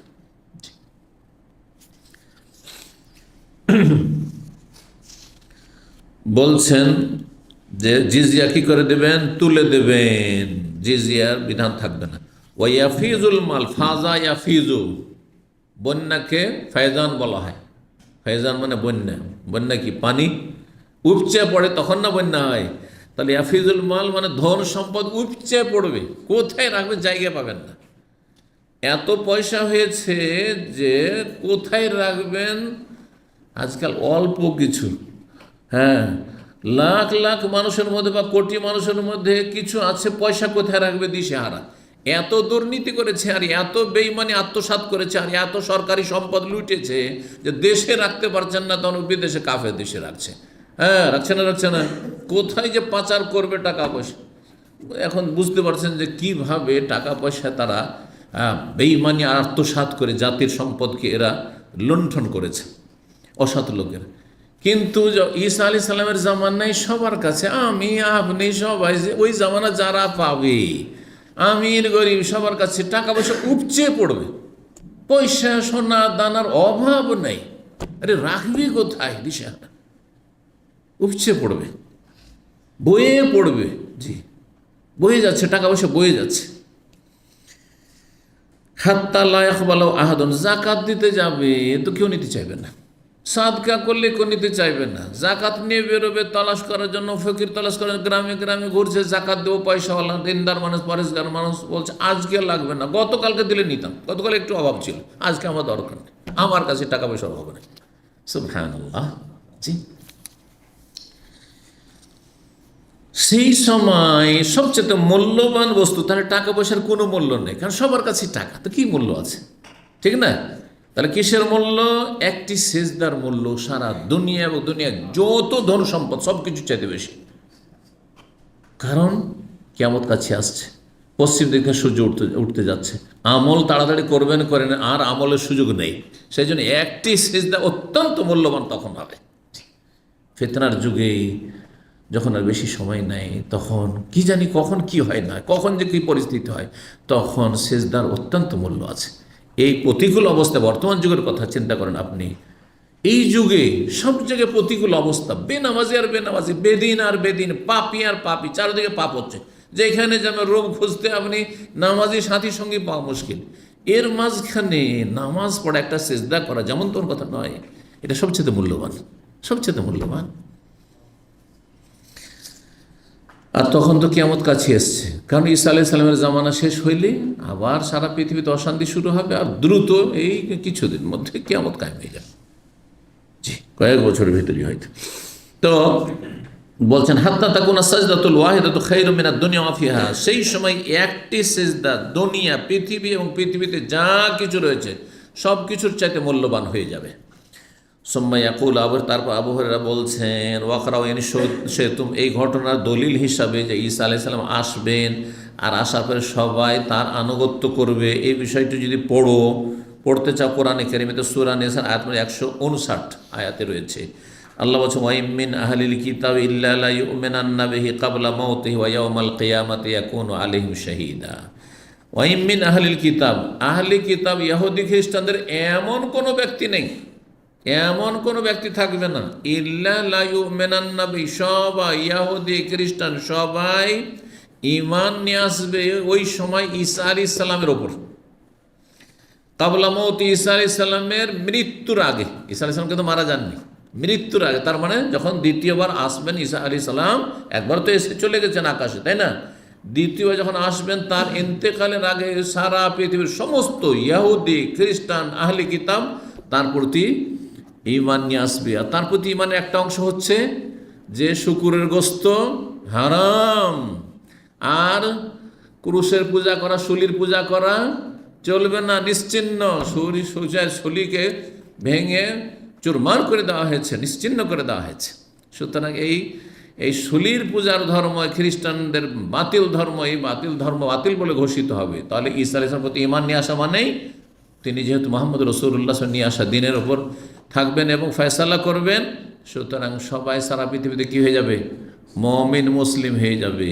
এই কথায় নবী সাল্লাল্লাহু আলাইহি ওয়াসাল্লামের একটি হাদিসে রয়েছে, লা ইয়াবকা আলা জাহরিল আরদি, ভূপৃষ্ঠে এমন কোনো বাড়ি ঘর থাকবে না, বাইতু মাদারিন ওয়ালা আবারিন, পাকা বাড়ি হোক অথবা কাঁচা বাড়ি হোক, ইটের বাড়ি হোক ওয়ালা আবারিন, অথবা তাঁবু হোক, খড়ের বাড়ি হোক, ইল্লা আদখালাহুল্লাহু কালিমাতুল ইসলাম, প্রত্যেকটি ঘরে ঘরে আল্লাহ ইসলামের কালিমা লা ইলাহা ইল্লাল্লাহকে ঢুকিয়ে দেবেন, প্রবেশ করাবেন। বেইজ্জে আজিজিন, সসম্মানে কালিমা কবুল করবে, সসম্মানে ইসলাম কবুল করে, নিজে থেকে ইসলাম কবুল করে নিল। আগে থেকে আমরা যেমন মুসলিম পরম্পরা ইসলাম পালন করে যাচ্ছি, এইরকম আল্লাহ যেন তৌফিক দান করেন আমাদের কিয়ামত পর্যন্ত, আমাদের প্রজন্মকে। এটা আর না হইলে ওয়াজুল্লে জালিলিন, যারা কবুল করতে চাইবে না তারা লাঞ্ছিত হয়ে ইসলাম কবুল করবে, বাধ্যতামূলক ইসলাম কর, কারণ ইসলাম ছাড়া অন্য কিছু গ্রহণ করা হবে না, মানে জিজিয়া নিয়ে নিরাপত্তা দেওয়া হবে না। জি, হয় ইসলাম আর না হলে লড়াই, জেহাদ। জি, এইটা হচ্ছে ঈসা আলাইহিস সালামের সেই বিধান, যখন ঈসা আলাইহিস সালাম কিয়ামতের কাছাকাছি আসবেন। তো এই ছিল হাদিস। 3449 নম্বর হাদিস বর্ণনা করেছেন আবু হুরায়রা রাদিয়াল্লাহু তাআলা আনহু বলছেন, রাসূলুল্লাহ বলে, কাইফা আনতুম, কি অবস্থা হবে তোমাদের, ইজা নাযালা ইবনু মারইয়াম ফিকুম, যখন তোমাদের মাঝে মারইয়াম পুত্র ঈসা আলাইহিস সালাম নেমে আসবেন, ওয়া ইমামুকুম মিনকুম, আর তোমাদের ইমাম কিন্তু তোমাদের মধ্য থেকে হবেন। তাহলে ঈসা আলাইহিস সালাম শাসন ক্ষমতায় পাশে থাকবেন, আর যিনি শাসক খলিফা হবেন তিনি হচ্ছেন ইমাম মেহেদী। ইমাম ও কুম্মিনকুম, তোমাদের মধ্যে একজন ইমাম হবেন, মানে ইমাম মেহেদী, যার নাম হবে মোহাম্মদ আর বাবার নাম হবে আবদুল্লাহ। জি, ইমাম মেহেদীর কথা সুনানের কিতাবাতে রয়েছে এবং হাদিস সহিহ। 50 নম্বর অধ্যায়, বাবু মাজুকের আম্বানি ইসরাইল। এই অধ্যায় হচ্ছে বনি ইসরাইলদের সম্পর্কে যেসব আলোচনাগুলি হাদিসে এসছে এই সম্পর্কে হাদিস। 3450 নম্বর হাদিস বর্ণনা করছেন রিবি বিন হেরাস কালা উকবা বিন আমর বললেন হুযায়ফাকে, আলা তুহাদ্দিসুনা মা সামি'তু মিন রাসূলিল্লাহ সাল্লাল্লাহু আলাইহি ওয়াসাল্লাম, রাসূলুল্লাহ সাল্লাল্লাহু আলাইহি ওয়াসাল্লাম থেকে যা শুনেছেন আপনি কি আমাদেরকে বর্ণনা করবেন না?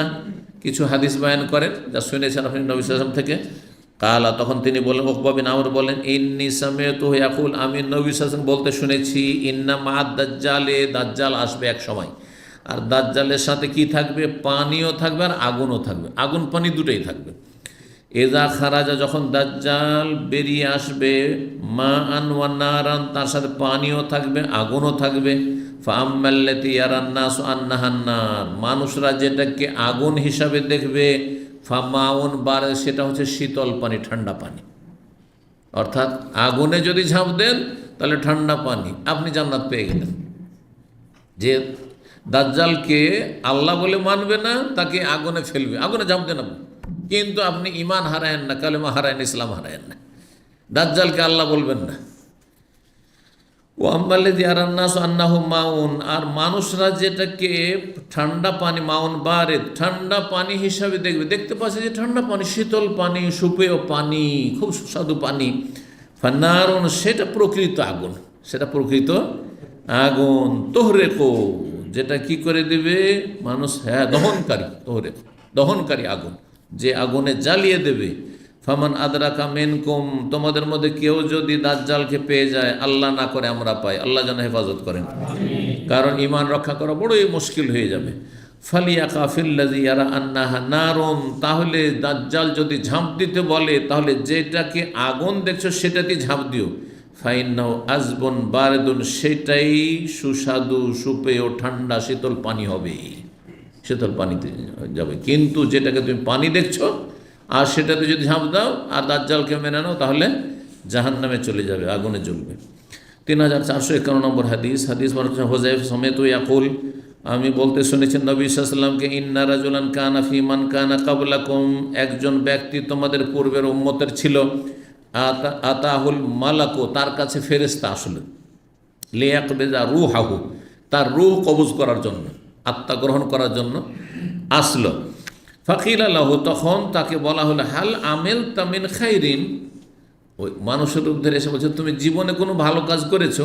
ওই ব্যক্তি যার মরণের সময় ঘনিয়েছে তাকে বলছে ফেরেশতা যে, তুমি কোনো সময় ভালো আমল করেছো? কালাম্মা আলম, আমি জানি না, জীবনে কোনো ভালো কাজ করিনি।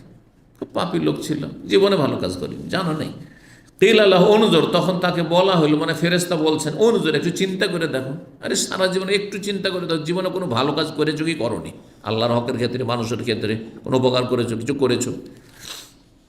কাল মা আলম সাইয়ান গায়রা আন্নি কুনতু বায়ুন নাস, আমার তেমন কিছু জানার নাই যে ভালো কাজ করেছি, তবে একটি কাজ আমি করতাম। গায়রা, এটা ব্যতিরেকে, এটা ব্যতীত, আন্নি কুনতু বায়ুন নাস ফিদ দুনিয়া, দুনিয়ায় আমি যতদিন ছিলাম আমি কি করতাম? মানুষের সাথে ব্যবসা বাণিজ্য করতাম, লেনদেন করতাম। বাইউন, ব্যবসা, ব্যবসা বাণিজ্য করতাম। ও ওজাজিহিম, তাদেরকে ধার বাকি দিতাম, সেজন্য তাদেরকে তাগাদাও করতাম। ওজাজি মানে হচ্ছে তাদেরকে তাগাদা করা। তাগাদা বুঝেন তো? তাগাদা শব্দটি তাকিদ থেকে, হ্যাঁ, তাকিদ থেকে তাগাদা, আরবি শব্দ কিন্তু তাগাদা করা। তাকাদা, হ্যাঁ, তাকাদা থেকে তাগাদা হয়েছে, গ করে দিয়েছি। যেমন আর ওরা কুলকে গুল বলছে, ওই রকম হয়েছে। ওরা বড় কাপকে গুল বলছে, আমরা ছোট কাপকে তাকিদি, ছোট কাপ আছে সেটাকে তাগাদা করেছি। হয় এটা এক ভাষা অন্য ভাষায় গেলে খানিকটা বিকৃতি হয়। ফাউনজেরুল মুসের, যখন আমি তাদেরকে তাগাদা করতাম, তো যারা আমার কাস্টমার, ধার বাকি যারা খেত আমার কাছে বা ধার বাকি আমার সাথে লেনদেন করতো, তাদের কিছু লোক সচ্ছল ছিল। সচ্ছল হইলেও আমি কিন্তু কড়াকড়ি করতাম না। কি করতাম? তাদেরকে আমি অবসর দিতাম। মৌসের মানে সচ্ছল, সচ্ছল ব্যক্তিকে আমি অবসর দিতাম। ও আতাজাওয়াজ আনিল মৌসেরে, আর যেই ব্যক্তির আর্থিক সংকট রয়েছে, অভাবী, অভাবীকে আমি কি করে দিতাম? মাফ করে দিতাম, ছেড়ে দিতাম, যে ঠিক আছে দিতে হবে না, যা ছেড়ে দিলাম, তোমারটা মাফ করে দিতাম। এই একটা কাজ মনে আছে, আমি এই কাজটি করতাম। ফাদ খালাহুল্লাহ জান্নাত, আল্লাহ তাকে কী করলেন? আল্লাহ তাকে জান্নাত দিয়ে দিলেন। সুবহানাল্লাহ, এই ভালো কাজের জন্য। তার মানে এই না যে আপনি নামাজ রোজা করবেন না আর শুধু একটা কাজ দিয়ে মনে করেন যে এটি দিয়ে জান্নাত চলে যাবে, এটা কখনো ভাববেন না। এটা একটি বিচ্ছিন্ন ঘটনা। বিচ্ছিন্ন ঘটনা ভিন্ন বিষয়, যে আল্লাহর বিশেষ রহমত কারো জন্য হয়ে গেছে। আর একটা হচ্ছে সাধারণ জেনারেল হচ্ছে নীতিমালা, আইন কানুন। কথা বোঝা গেছে না? ধরেন দেশের কিছু আইন আছে, যে আইনে কিছু শাস্তি আছে, পানিশমেন্ট আছে অপরাধের জন্য, এটা হচ্ছে সাধারণ আইন, ঠিক কিনা? কিন্তু ব্যতিক্রম, কেউ রাষ্ট্রপতির ক্ষমা পেয়ে গেল, হ্যাঁ, কেউ প্রধানমন্ত্রীর ক্ষমা পেয়ে গেল, কেউ কোনো অসিলাতে বেঁচে গেল, সেটা ভিন্ন বিষয়, এটা ব্যতিক্রম বলা হয়। তো ব্যতিক্রমটাকে দলিল হিসাবে নিয়ে আপনি সুযোগের সন্ধানী, আপনি ভবিষ্যৎ খারাপ করে জাহান্নামে যাবেন না। যে দুটো একটা কাজ করলেই জান্নাত যাওয়া যায়, এত সহজ নয়। আপনার ফরজ অজগুলো ঠিক রাখতে হবে, আকীদা ঠিক রাখতে হবে, আর এই ইসলাম পরিপন্থী বিষয় থেকে শিরক, বড় শিরক থেকে বাঁচতে হবে, বড় কুফরি থেকে বাঁচতে হবে, 5 ওয়াক্ত নামাজ পড়ে, তারপরে যদি মানুষের পাপ টাপ থেকে যায় তো আল্লাহ মাফ করবেন ইনশাআল্লাহ। জি, 3452 নম্বর হাদিস বলছেন, কাল ওসামিয়াতু ইয়াকুল, নবী সাল্লাল্লাহু আলাইহি ওয়াসাল্লামকে এটাও বলতে শুনেছি, আগের সনদেই বলছেন, বর্ণনা করছেন, ইন্না রাজুলান হাযারাহুল মউত, জনৈক ব্যক্তির কাছে মৃত্যুর মুহূর্ত ঘনিয়ে আসলো, মরার সময় উপস্থিত হইল। ফাল্লাম ইয়াইসা মিনাল হায়াতে, যখন জীবন থেকে সে নিরাশ হয়ে গেল, আর বাঁচবো না, আর বাঁচবো না। লোকটি খুব পাপী ছিল, গুনাহ হয়েছে অনেক। আওসা আহলো, তখন নিজ পরিবারকে সে ওসিয়ত করলো, এজা আনা মুত্তো, বা মৃত্যু যখন আমি মারা যাব, ফাজমাউলি হাতাবান ক্যাসিরান, তখন আমার জন্য অনেক লাকড়ি কাঠি জমা করিও, অনেক লকড়ি কাঠি জমা করিও। ওয়া আউকেদু ফিহে নারান, আর তাতে তোমরা আগুন জ্বালিয়ে দিও, একবার দাউ দাউ করে আগুন জ্বলতে থাকবে। হাত্তা, তারপরে আমার মৃতদেহটি তাতে ফেলে দিও, আগুনে ফেলে দিও সেই কাঠের সাথে। এজা আকালাতাল্লাহমি, যখন আমার গোস্তগুলি আগুনে খেয়ে ফেলবে, মানে জ্বালিয়ে শেষ করে দেবে। ওয়া খালাসাত এলা আজমে, আমার হাড় হাড্ডি পর্যন্ত যখন জ্বলে যাবে। ফান্তা হাসতু, আর আমি তখন একবারে কয়লা হয়ে যাব, জ্বলে যখন কয়লা হয়ে যাব। ফাখুজুহা, তখন আমার মৃতদেহটিকে নিয়েও, হাড়হাড্ডিগুলো যেগুলো আছে অবশিষ্ট, ফাতহানুহার, সেগুলোকে চাকিতে পিষে দিয়ে, একবারে পিষে দিয়ে, আটা পিষা করে পিষে দিয়ে। সুবহানাল্লাহ, কত আল্লাহর ভয় হয়েছে তার অন্তরে শেষখানে। সুম্মানজরু ইয়াউমান রাহান, তারপরে ঝড়ো বাতাসের একটি দিনের অপেক্ষা করিও, যে কোন দিন ঝড়ো বাতাস হচ্ছে, খুব জোরে যখন বাতাস বইবে, তখন ফজরুহ ফিল ইয়াম্মে, এই আমার মৃতদেহ যে পিষে যে আটাগুলি রয়েছে, এগুলিকে কি করবে? সেই সাগরে বা নদীতে ভাসিয়ে দিই, নদী উড়িয়ে দিই। এক তো ঝড়ো বেগে বাতাস চলছে, দ্রুত বেগে বাতাস চলছে, আর বাতাসের সাথে স্থলে নয়, জমিনে ফেলিও না। কোথায় ফেলিও? পানিতে ফেলে দিও, যাতে করে আল্লাহ আমাকে না পায়, আল্লাহ আমাকে না পায়। ফাফালু, তাই করলো পরিবার লোকেরা। যে বাপ যখন বলেছে, স্ত্রী ভাবছে, স্বামী যখন বলেছে, তাই করি। ফাজামাহুল্লাহ, আল্লাহ তাকে একত্রিত করলেন আর এই মানুষ করে দাঁড়ালেন। এটা আল্লামুল আরওয়াহ, রুহের জগতে। ফাকাল আল্লাহ, আল্লাহ তাকে বললে মা ফালতা জালিক, এটা কেন করলে তুমি, এই কাজ কেন করলে তুমি, হ্যাঁ, এই ওসিয়ত কেন করলে? কালা মিন খাসিয়াতিকা, অন্যরা ইয়া রব্বে, হে রব, তোমার ভয়, যে আমি এত পাপী, যদি আল্লাহ আমাকে ধরে নেয় তো এত শাস্তি দেবে যে আমার সর্বনাশ হয়ে যাবে, আমি এই শাস্তি বরদাস্ত করতে পারবো না। সেজন্য এইটা করতে বলি, যাতে আল্লাহ আমাকে ধরতে না পারে, আল্লাহ আমাকে ধরতে না পারে। জি। ফাগাফার আল্লাহ, আল্লাহ তাকে কি করে দিলেন? ক্ষমা করে দিলেন। কালো নামের ওয়ানা সামেত ইয়াকুল জালে ককান আব্বাসা, তার পাপ কি ছিল? একটি বিশেষ পাপ ছিল, সে কাফন চোর ছিল। নাবাসা ইয়ানবেশর না মানে হচ্ছে আপনার কবর খনন করা। তো কবর নতুন যখন কবর দেওয়া হয়তো, কবর খনন করে কাফন চুরি করে নিয়ে বলে, কফন চুরি করে নিয়ে বলে। জি। তো এক চোর মানুষের বাড়িতে চুরি করে, এক চোর, ওর চেয়ে বড় চোর হচ্ছে যে মৃত ব্যক্তির একটা কাফন আছে সেইটা চুরি করতো, কাফন চোর ছিল। জি। এছাড়াও হয়তো পাপ ছিল। তো এই ব্যক্তির ঘটনা। আচ্ছা, এই ঘটনাতে আপনাদের কোনো প্রশ্ন জাগছে? হ্যাঁ, একটা প্রশ্ন আছে, আকীদাগত প্রশ্ন। কিন্তু এই লোক এর নাজাত কি করে হইল, মুক্তি কি করে হইল? আল্লাহর ভয়, ঠিক না? প্রচণ্ড তার অন্তরে আল্লাহর ভয় হয়েছিল, এই ভয়ের ওসিলাতে সে কি পেয়ে গেল? জান্নাত পেয়ে গেল। কথা ঠিক কি না? কিন্তু তার আকীদা কি ছিল? যে এই রকম করলে আল্লাহ আমাকে ধরতে পারবেন না, আমাকে আবার পুনরায় জীবিত করতে পারবেন না। এটা কুফরি আকীদা না? কেউ যদি মনে করে যে এইভাবে যদি পিষে দেওয়া হয়, জ্বালিয়ে টালিয়ে পিষে একবারে যদি বাতাসে উড়িয়ে দেওয়া হয় আর সাগরে ফেলে দেওয়া হয়, তাহলে আল্লাহ আমাকে পুনরায় জীবিত করতে পারবেন না, তো সে মুসলিম না কাফের? তাহলে কাফেরকে আল্লাহ কী করে মাফ করে দিলেন? তো কুফরি আকীদা এটা। অন্য রওয়ায়াতে রয়েছে যে বাবারে আমাকে এরকম করিও, কারণ লাইন কাদার আল্লাহ, আল্লাহ যদি আমার ওপর সক্ষম হন, তাহলে সে ভাবছিল যে এইভাবে যদি করি তো আল্লাহ অক্ষম হয়ে যাবে, অপারগ হয়ে যাবে, আল্লাহ আমাকে পারবেন না ধরতে। হ্যাঁ, তা আল্লাহর হুকুমত থেকে, আল্লাহর রাজত্ব থেকে পালাতে পারবে কেউ? পালাতে পারবে? রক্ষা পাবে? তাহলে এই যে এই বিশ্বাস নিয়ে প্রচণ্ড ভয়ই করেছে সে, আল্লাহর ভয়ে, আল্লাহর আযাবের ভয়ে। কিন্তু আকীদারে তো কুফরি আকীদা, তো এই কুফরি আকীদারই জান্নাত কী করে পেলে? বুঝতে পেরেছেন? এই জন্য ওলামারা বলেছেন যে কখনো কখনো আল্লাহ রাব্বুল আলামিন আকীদার ক্ষেত্রেও যদি ত্রুটি থাকে আর অন্য দিকে আল্লাহর ভয় ভীতি অনেক বেশি থাকে, তো হতে পারে আল্লাহর কাছে সে ওজরটি গ্রহণযোগ্য, অজ্ঞতা ও গ্রহণযোগ্য। কারণ ভয় এমন মানুষের উপর যখন চেপে যায়, তখন মানুষ দিশেহারা হয়ে যায়। এত ভয় হয়েছে, এত ভয় হয়েছে আল্লাহর আযাব বলে, যে জীবনে কোনো ভালো কাজ করলাম না, আর এই মরণ চলে এসছে, তা আমি বাঁচবো কী করে জাহান্নাম থেকে? সুতরাং এইরকম করলে মনে হয় আল্লাহ ধরতে পারবেন না। বোঝা গেছে না? ভয়ে তখন দিশেহারা, যে ওই দিকে আল্লাহ যে অপারগ আমি মনে করছি, এটা যে কুফরি আকীদা, ওইটা আর খেয়াল নেই, ওইটা আর খেয়াল নেই। কিন্তু আল্লাহর অস্তিত্বে যদি বিশ্বাসী না থাকবে, আল্লাহ রাব্বুল আলামিন হাসর মাঠে জমা করবেন, হিসাবে নেবেন, পাকড়াও করবেন, জান্নাত জাহান্নাম আছে, এই বিশ্বাস না থাকে, তাহলে কেনই বা ভয় হবে? বোঝা গেছে কি না? তাহলে ঈমান সব আছে, কিন্তু এইখানে ভয় মানুষের ওপর যখন আসে, তখন একেবারে দিশেহারা হয়ে যায়, হুঁশ দিশা কিছু থাকে না, একটা পাগলের মতো হয়ে যায়। যখন পাগলের মতো হয়ে যায়, তো পাগলের ওপর থেকে কলম উঠিয়ে নেওয়া হয়েছে। বুঝতে পেরেছেন? এই জন্য আল্লাহ মাফ করেছেন ব্যতিক্রম। কিন্তু কেউ যদি বলে যে এইরকম করলে আল্লাহ আমাকে ধরতে পারবেন না, তাহলে সে কাফেরা মরবে, কাফেরা মরবে। কথা ঠিক না? তো এখানে এই ব্যক্তির ওজর গ্রহণযোগ্য তার সীমাহীন ভয়ের কারণে।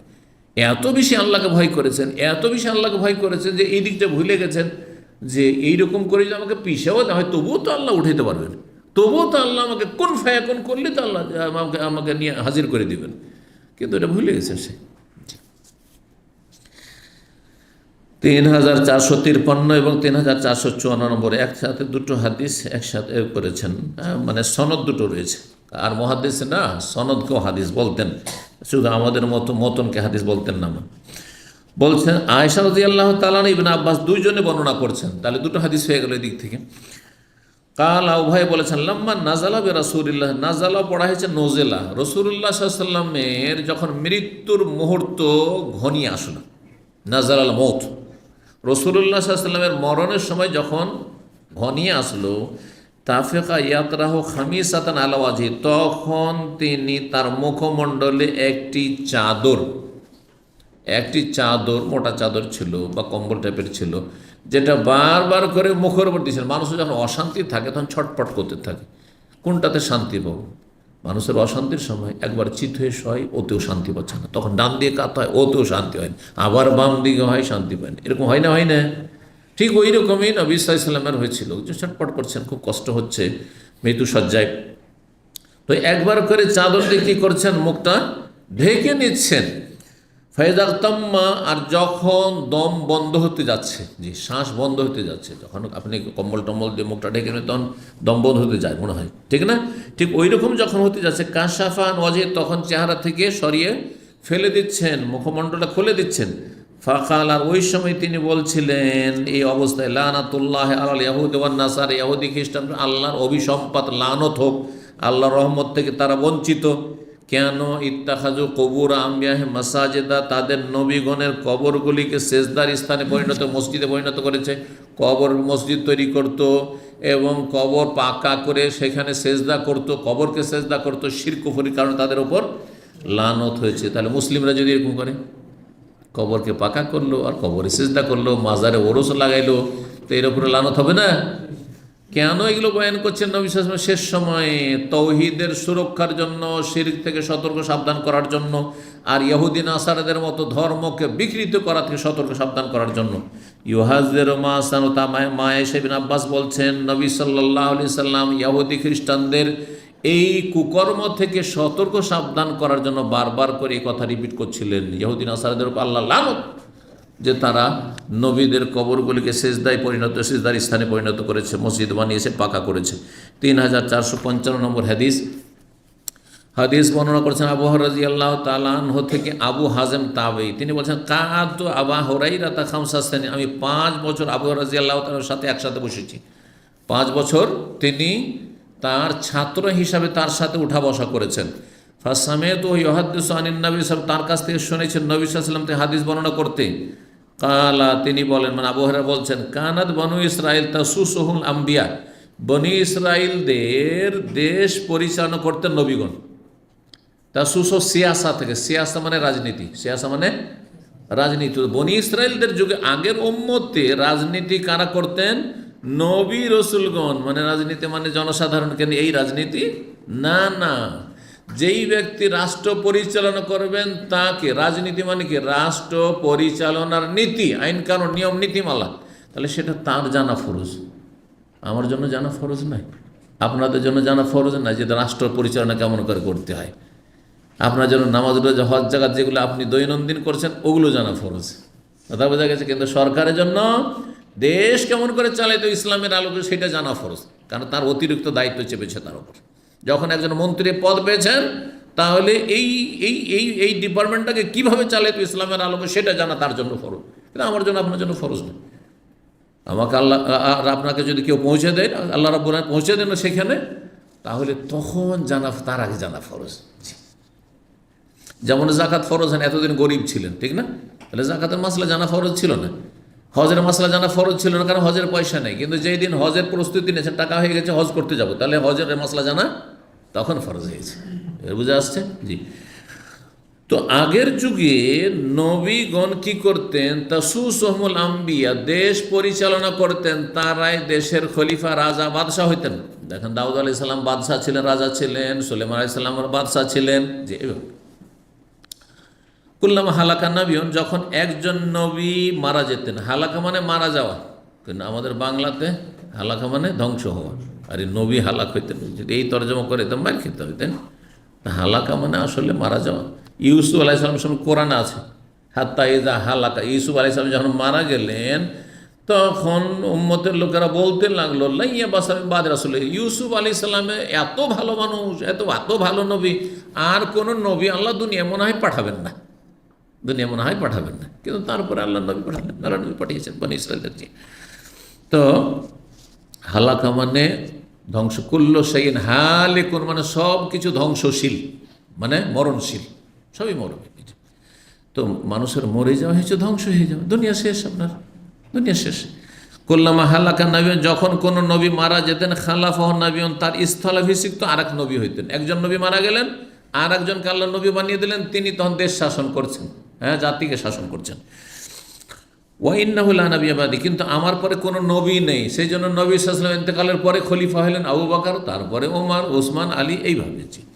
ওয়া সায়াকুনু খুলাফা ফায়াকসুরুন, আর অচিরেই শীঘ্রই অনেক খলিফার আসবেন। আমার উম্মতে যেহেতু কোনো নবী আসবে না, সেই জন্য অনেক খলিফা হবেন, কিন্তু তাদের সংখ্যা অনেক বেশি হবে, অনেক বেশি সংখ্যা হবে। খলিফার রাশেদ না, খলিফার রাশেদ 4 জন বা 5 জন, বাকিগুলো খলিফা, শুধু খলিফা, শাসক মানে খলিফা। কিন্তু খলিফা রাশেদ মানে একবার নবী সাল্লাল্লাহু আলাইহি সাল্লামের আদর্শকে সামনে রেখে দেশ শাসন মাত্র 4 জন করেছেন, আবু বকর সিদ্দিক, হ্যাঁ, ওমর, ওসমান, আলী, আর হাসান রাদিয়াল্লাহু তাআলা যেহেতু 6 মাস ছিলেন, তার নাম নিলে 5 জন বলা যায়। জি, 30 বছর। তারপরে রাজত্ব শুরু হবে, আর রাজাকে খলিফা বলা যায়, রাজাকে খলিফা বলা যায়। বিশেষ করে ইসলাম মোতাবেক ফয়সালা করছে, কিন্তু কিছু কিছু ইসলামের হয়তো ঘাটতিও আছে, তাকে খলিফা বলা যায়। এই জন্য দেখা যাচ্ছে যে আব্বাসীদেরকে খলিফা বলা হচ্ছে, ওমাইয়া বংশের খলিফা বলা হচ্ছে, ইয়াজিদকে খলিফা বলা হচ্ছে, খলিফা ছিল না স্যার। আর তারপরে আপনার উসমানী যুগের খলিফা, এই যে তুর্কিরাও খলিফা ছিল। জি, তো অনেক সংখ্যা হবে খলিফাদের। কাল ফামাতা, আমাদের কি নির্দেশ দিচ্ছেন খলিফাদের সম্পর্কে, শাসকদের সম্পর্কে? কাল ফু বাইআতিল আউয়াল ফাল আউয়াল, প্রথম যিনি খলিফা হবেন তার বায়াতের চুক্তি পূরণ করো। আগে যিনি খলিফা তার আনুগত্য করো। 2 নম্বরে কেউ যদি এসে বলে যে না ওকে সরাবো, আমি হব, তাহলে দ্বিতীয় ব্যক্তির সাথ দেবে না। এটা হচ্ছে ইসলাম, দ্বিতীয় ব্যক্তির সাথ যতক্ষণ পর্যন্ত সে মুসলিম আছে। আতুহুম হাক্কাহুম, তাদের হক তাদেরকে দিয়ে দাও, সরকারের হক সরকারকে দিয়ে দাও। আল্লাহর কাছে সরকারের ওপর যে তোমাদের অধিকার আছে সেটা চাও। হ্যাঁ, আমরা জবরদস্তি কেড়ে চাইতে যাচ্ছি, পাই না, সরকার দিতে চায় না আমাদের, কিন্তু আল্লাহর কাছে আমাদের চাইতে হবে। আর সরকার আমাদের দেয় না, সেই জন্য আমরা সরকারের সাথে আমরা কি করব? বিশ্বাসঘাতকতা করব, গাদ্দারি করব, দেশের নাশকতামূলক কাজ, দেশ ধ্বংস করব, দেশের জাতীয় সম্পদ ধ্বংস করবো, এটা হারাম, জায়েজ না। কি বলছেন? তুহুম হাক্কাহুম, সরকারের হক সরকারকে দিয়ে দাও, শাসকের হক শাসককে দিয়ে দাও। ফাইনাল্লাহ সাইলাহুম আম্মাস্তারাহুম, ফাইনাল্লাহ সাইলাহুম, আল্লাহ তাদেরকে মানে শাসকদেরকে জিজ্ঞাসা করবেন, আম্মাস্তার আহম, তাদের ওই সমস্ত বিষয় সম্পর্কে যা তাদের দায়িত্বে আল্লাহ দিয়েছেন। তাদেরকে যেসব দায়িত্ব দিয়েছেন আল্লাহ এক একটি বিষয় জিজ্ঞাসা করবেন। তোমার দায়িত্ব ছিল এইটা করা, তোমার দায়িত্ব ছিল এইটা করা, কেন অবিচার হয়েছে, কেন এই খুনের বিচার হয়নি, কেন এই জুলমের বিচার হয়নি, কেন এই বেঈমানির বিচার হয়নি, ইত্যাদি আল্লাহ জিজ্ঞেস করবেন। তাদেরকে জবাব দিতে হবে। তোমার হক যদি নষ্ট করে, ন্যায্য অধিকার কেন দেওয়া হয়নি, যোগ্য ছেলে সে চাকরি পাবে তাকে দেওয়া হয়নি, অযোগ্য কেন দেওয়া হয়েছে, আল্লাহর কাছে হিসাব তাদেরকে দিতে হবে। ঠিক। তো এই ছিল হাদিস। তারপর আরেকটি হাদিস 3456 নম্বর হাদিস। হাদিস আবু সাঈদ খুদরি রাদিয়াল্লাহু তাআলা বর্ণনা করছেন, আন্নান নবী সাল্লাল্লাহু আলাইহি ওয়াসাল্লাম, নবী সাল্লাল্লাহু আলাইহি ওয়াসাল্লাম বলেন, লা তাত্তাবিউন্না সানানা মান ক্বাবলাকুম শিবরান বিশিবরিন ওয়া জিরান বিজিরাইন হাত্তা লাউ সালাকু জুহরা দাব্বিন লা সালাকতুমু। বলছেন নবী সাল্লাল্লাহু আলাইহি ওয়াসাল্লাম, লা তাত্তাবিউন্না সানানা মান ক্বাবলাকুম, তোমাদের পূর্বের জাতির আদর্শের তোমরা অবশ্যই অবশ্যই অনুসরণ করবে পদে পদে। পূর্বের জাতি কারা? পূর্বের জাতি ইহুদি এবং খ্রিস্টান। ইহুদি খ্রিস্টানদের তোমরা পদে পদে অনুসরণ করবে। দেখেন কিভাবে অনুসরণ করছে। মুসলিম যুবকদের চুলের কাটিং ছাটিং, হ্যাঁ, কেন দাড়ি রাখে না? কারণ অমুসলিমরা দাড়ি রাখে না, সে দাড়ি রাখে না। চুলের কাটিং আমেরিকান কাটিং কেন? কারণ কাফেররা রাখে, সেই জন্য। আর তারপরে আজকাল নতুন ফ্যাশন উঠেছে, যেমন চুল তেমন দাড়ি। আবার দাড়ি রাখাটা একটা ফ্যাশন শুরু, কারণ খ্রিস্টানরা দাড়ি রাখতে শুরু করেছে, এরাও দাড়ি রাখছে। তো ওটাও আবার ইসলামী দাড়ি না, এই দিকে কাটা থাকছে, এই দিকে কাটা থাকছে। দেখেছেন এগুলো? কোত্থেকে আসলে এগুলো? সব কাফেরদের থেকে আসছে, দাদা বোঝা গেছে। তারপর হাফ প্যান্ট পরে ঘুরে বেড়া। শুধু তাই নয়, আকিদার ক্ষেত্রেও এই বিষয়টি যদি আলোচনা ঘন্টার পর ঘন্টা আলোচনা করতে হবে যে ইহুদি নাসারাদের আমরা প্রত্যেকটি ক্ষেত্রে অনুসরণ করছি। আমাদের দেশের আইনগুলি সবগুলি ব্রিটিশ আইন। হ্যাঁ, আমাদের দেশের জজ হইতে হইলে, ব্যারিস্টার হইতে হইলে, আর উকিল হইতে হইলে কি করতে হয়? কোন আইন পড়তে হয়? সব ওই ব্রিটিশ ল পড়তে হয় না? ইসলামী ল, কোরআন হাদিসের আইন পড়ে দেবে? হ্যাঁ, কোনো মৌলবি হুজুরকে, মৌলানাকে, আল্লামাকে জজ হিসাবে কবুল করবে? তাহলে কি অবস্থা? তাহলে চিন্তা করুন দেখি। বিচার বিভাগ সব হচ্ছে কাফেরদের অনুকরণ। আচ্ছা, গণতন্ত্র, হ্যাঁ, আব্রাহাম লিঙ্কনের সব তাদের গণতান্ত্রিক পদ্ধতিতে আমরা ক্ষমতায় আসবো, গণতন্ত্রে আমরা বিশ্বাসী। হ্যাঁ, মানে ইহুদি নাসারাদের আমরা আদর্শে বিশ্বাসী, যে সোনানা মান কাবলাকুম। জি। তারপরে এই যে মাজার পূজা, হ্যাঁ, নবী রসুলদের বুজুর্গানের দিনের অলি আউলিয়ার কবরকে পাকা করা, এটা কাদের কাছ থেকে শিখে? এটা ইহুদি খ্রিস্টানদের থেকে শিক্ষা। হ্যাঁ, তারপরে পীর পুরোহিতের অন্ধবিশ্বাসী হওয়া, পীর পুরোহিত তারা পুত পবিত্র।